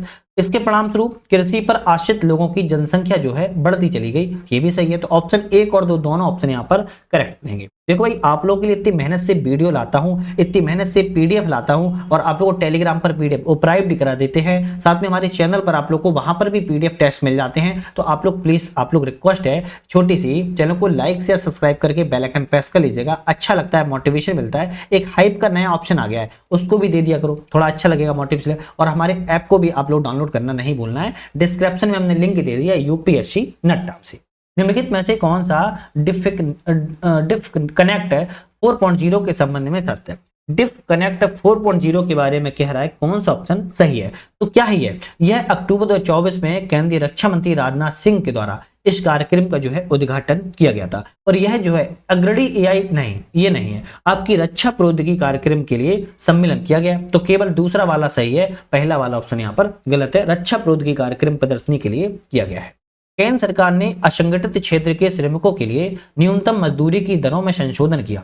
इन दरों को किस आधार पर वर्गीकृत किया गया है? तो इन दरों को वर्गीकरण की बात की जाए, कौशल स्तर एवं भौगोलिक क्षेत्र के आधार पर वर्गीकृत किया गया। ये क्वेश्चन आपको लग रहा होगा बहुत सरल है, पर ये क्वेश्चन बहुत कठिन है, और ये क्वेश्चन आना चाहिए तभी कर पाओगे, वरना गलत हो जाएगा। क्योंकि आयु और अनुभव ये आप ज्यादातर टिक लगाओगे, है ना। तो आपको ध्यान रखना है, कौशल स्तर और भौगोलिक क्षेत्र के आधार पर न्यूनतम मजदूरी दर को क्या किया गया, निश्चित किया गया है। यहाँ पर सूची 1 और सूची 2 है, मिलाना है। विश्व कपास दिवस कब मनाया गया? 7 अक्टूबर को। विश्व शिक्षक दिवस 5 अक्टूबर को। अंतर्राष्ट्रीय बालिका दिवस 11 अक्टूबर को। विश्व खाद्य दिवस 16 अक्टूबर को। ऑप्शन हमारा जो है ए वाला करेक्ट रहेगा, सभी ऑप्शन सही है। निम्नलिखित में से कौन सा सही नहीं है? सम्मेलन है, स्थल है, तो यहाँ पर कौन सा गलत है बात करें तो चागोम CHOGM 2024 कहां पर हुआ? आपिया समोआ में हुआ, सही है। 16वां ब्रिक्स शिखर सम्मेलन आपके कजान रूस में हुआ, ये भी सही है। 45वां आसियान शिखर सम्मेलन वियंतियाने लाओस में हुआ, ये भी करेक्ट है। 19वां पूर्ण एशियाई शिखर सम्मेलन की बात की है तो हम कहेंगे आपका वियतनाम में नहीं हुआ था, ये आपका लाओस में हुआ। कहां पर हुआ? लाओस में हुआ। तो डी ऑप्शन जो आपका यहाँ पर गलत था। चलिए नेक्स्ट बात करेंगे। अक्टूबर 2024 में विश्व बैंक के द्वारा वर्ल्ड डेवलपमेंट रिपोर्ट में मिडिल इनकम ट्रैप का पर प्रकाश डाला गया, और इनमें से कौन सा ऑप्शन सही है? तो किसने जारी किया? सबसे पहले तो ये समझो, वर्ल्ड बैंक के द्वारा जारी की गई है वर्ल्ड डेवलपमेंट रिपोर्ट, और मिडिल इनकम ट्रैप पर प्रकाश डाला गया है। और ऑप्शन इसमें कौन सा सही है? यह स्थिति तब आती है जब कोई देश एक निश्चित औसत आय प्राप्त कर लेता है, करेक्ट। आय बढ़ने के बावजूद विकास दर कैसी होती है? धीमी हो जाती है। हम कहेंगे ये भी सही है, ऑप्शन रहेगा पहला वाला आपका सी वाला। 1 और 2 दोनों ऑप्शन हमारे करेक्ट है। अक्टूबर 2024 में चर्चित में रही बाला देवी के कथनों पर विचार करें, कौन सा ऑप्शन सही है? तो बाला देवी चर्चा में रही, इनके बारे में विचार करें। अक्टूबर 2024 में अंतरराष्ट्रीय गोल करने वाली ये पहली भारतीय महिला फुटबॉलर बनी, करेक्ट है। इन्होंने यह उपलब्धि SAFF महिला चैंपियनशिप 2024 में पाकिस्तान के खिलाफ मैच में हासिल की थी, तो ये भी करेक्ट है, ऑप्शन ए सी वाला रहेगा। 1 और 2 दोनों ऑप्शन यहाँ पर सही है। बाला देवी के बारे में कहा गया है। अक्टूबर 2024 में अमेरिकी अंतरिक्ष एजेंसी नासा ने यूरोपा क्लिपर मिशन लॉन्च किया, जिसका उद्देश्य क्या है? तो इसका उद्देश्य बृहस्पति के चंद्रमा यूरोपा का विस्तृत अध्ययन करना है। नासा के द्वारा इसको लॉन्च किया गया है। अक्टूबर 2024 में ही किसे सशस्त्र बल चिकित्सा सेवा की पहली महिला महानिदेशक के रूप में नियुक्त किया गया है? तो वाइस एडमिरल आरती सरीन को जो है आपके सशस्त्र बल चिकित्सा के लिए पहली महिला महानिदेशक बनाई गई है। अभिकथन और कारण है, इनमें से कौन सा ऑप्शन सही है? 4 से 10 अक्टूबर 24 के बीच में विश्व अंतरिक्ष सप्ताह दिवस मनाया गया, तो मध्य में विश्व अंतरिक्ष सप्ताह दिवस 4 से 10 अक्टूबर के बीच मनाया गया, करेक्ट है। पहले मानव निर्मित उपग्रह स्पुतनिक पहले का परीक्षण जो है 4 अक्टूबर 1957 को हुआ था, ये भी सही है। आपका ऑप्शन ए वाला रहेगा, ए आर दोनों ऑप्शन यहाँ पर करेक्ट है। निम्नलिखित कथनों पर विचार करें, कौन सा ऑप्शन यहाँ पर सही है? विचार करें। अक्टूबर 2024 में केंद्र सरकार के द्वारा 5 पुरातन भाषाओं को शास्त्रीय भाषा का दर्जा दिया गया है, करेक्ट है। अभी मैंने पिछली वीडियो में बताया था, है ना। 5 शास्त्रीय भाषा कौन सी नहीं बनी है? तो मराठी, पाली, प्राकृत, असमिया, बंगाली, ये 5 भाषाएं आप शामिल हो गई हैं, तो हम कहेंगे ये भी करेक्ट सही है। देश में शास्त्रीय भाषा का दर्जा प्राप्त भाषाओं की संख्या 9 है। अब 9 नहीं है, अब बल्कि 11 हो चुकी हैं। एक तो आपकी मराठी, पाली, प्राकृत, असमिया, बंगाली, और आपकी कौन कौन सी पहले थी? आपकी तमिल थी, तमिल के बाद तेलुगु थी, तेलुगु के बाद संस्कृत थी, संस्कृत के बाद कन्नड़ थी, कन्नड़ के बाद मलयालम थी, मलयालम थी, मलयालम के बाद उड़िया थी, उड़िया के बाद मराठी थी, मराठी के बाद यहाँ पर कौन सी हो गई, अब यहाँ पर अच्छा पाली, प्राकृत, असमिया, बंगाली। तो ये आपकी जो आपकी यहाँ पर 6 पहले से ऑलरेडी थी, 5 आपकी ये 11 हो चुकी हैं, तो आपको ध्यान रखना है। नेक्स्ट आता है अक्टूबर 2024 में दुबई में संपन्न आईसीसी महिला टी20 विश्व कप क्रिकेट प्रतियोगिता 2024 के फाइनल में किस देश को पराजित करके न्यूजीलैंड यह प्रतियोगिता जीती है। तो यह प्रतियोगिता जो है न्यूजीलैंड ने दक्षिण अफ्रीका को हरा करके जीता हुआ है। व्यक्ति और नियुक्ति है, कौन सी व्यक्ति की किसमें नियुक्ति हुई, क्लाउडिया शीनबाम की बात की है। तो इनकी नियुक्ति जो है पहली महिला राष्ट्रपति मैक्सिको के रूप में की गई है। दूसरे इसमें लाएंगे मोहिना सिंह की बात की है, तो प्रथम महिला पायलट बनी है तेजस स्क्वाड्रन की। शिगेरू इसबा की बात की है तो प्रधानमंत्री जापान की बनी है। और विजय किशोर राहटकर की बात की है, अध्यक्ष बने हैं राष्ट्रीय महिला आयोग के। ऑप्शन यहाँ पर जो है ए वाला ऑप्शन यहाँ पर करेक्ट हो जाएगा। चलिए नेक्स्ट क्वेश्चन की तरफ बढ़ेंगे। अक्टूबर 2024 में संघाई सहयोग संगठन के शासनाध्यक्षों की परिषद का सम्मेलन कहां पर किया गया। तो आपकी सीधी सी बात की है, संघाई सहयोग संगठन के शासनाध्यक्षों की जो बैठक हुई थी आपकी इस्लामाबाद पाकिस्तान में मनाई गई थी, ध्यान रखिएगा। अक्टूबर 2024 में प्रधानमंत्री नरेंद्र मोदी ने किस स्थान पर बांजरा विरासत संग्रहालय का उद्घाटन किया है। बंजारा विरासत आपके विरासत का संग्रहालय कहां पर किया है, वाशिम महाराष्ट्र में किया है। कहां पर, वाशिम महाराष्ट्र में बंजारा विरासत संग्रहालय का उद्घाटन जो है प्रधानमंत्री नरेंद्र मोदी के द्वारा किया गया है। नेक्स्ट क्वेश्चन आता है कि अक्टूबर 2024 में उमरला चौधरी को वैश्विक नक्सलवाद रोधी चैंपियन पुरस्कार से सम्मानित किया गया है। क्या ये सही है, तो हम कहेंगे भाई ये ऑप्शन तो करेक्ट है। उमरला चौधरी को यह पुरस्कार दक्षिण भारत में जातिगत असमानता के खिलाफ संघर्ष और वंचित वर्गों के हितों को बढ़ावा देने के लिए प्रदान किया गया। नहीं, ये तो गलत है। ऑप्शन पूछा था कौन सा ऑप्शन गलत है, तो हम कहेंगे दूसरा वाला ही गलत है, क्योंकि पहला वाला तो ऑलरेडी सही था। और इनको जो पुरस्कार क्यों दिया गया था, वैश्विक नक्सलवाद रोधी चैंपियन पुरस्कार के रूप में इनको दिया गया था। अक्टूबर 2024 में जारी आर्थिक स्वतंत्रता सूचकांक 2024 के संबंध में कौन सा कथन सही है। तो आर्थिक स्वतंत्रता सूचकांक 2024 के बारे में कह रहा है, ऑप्शन कौन सा सही है। तो बात करें इस सूचकांक में शीर्ष स्थान हांगकांग को मिला है, करेक्ट है।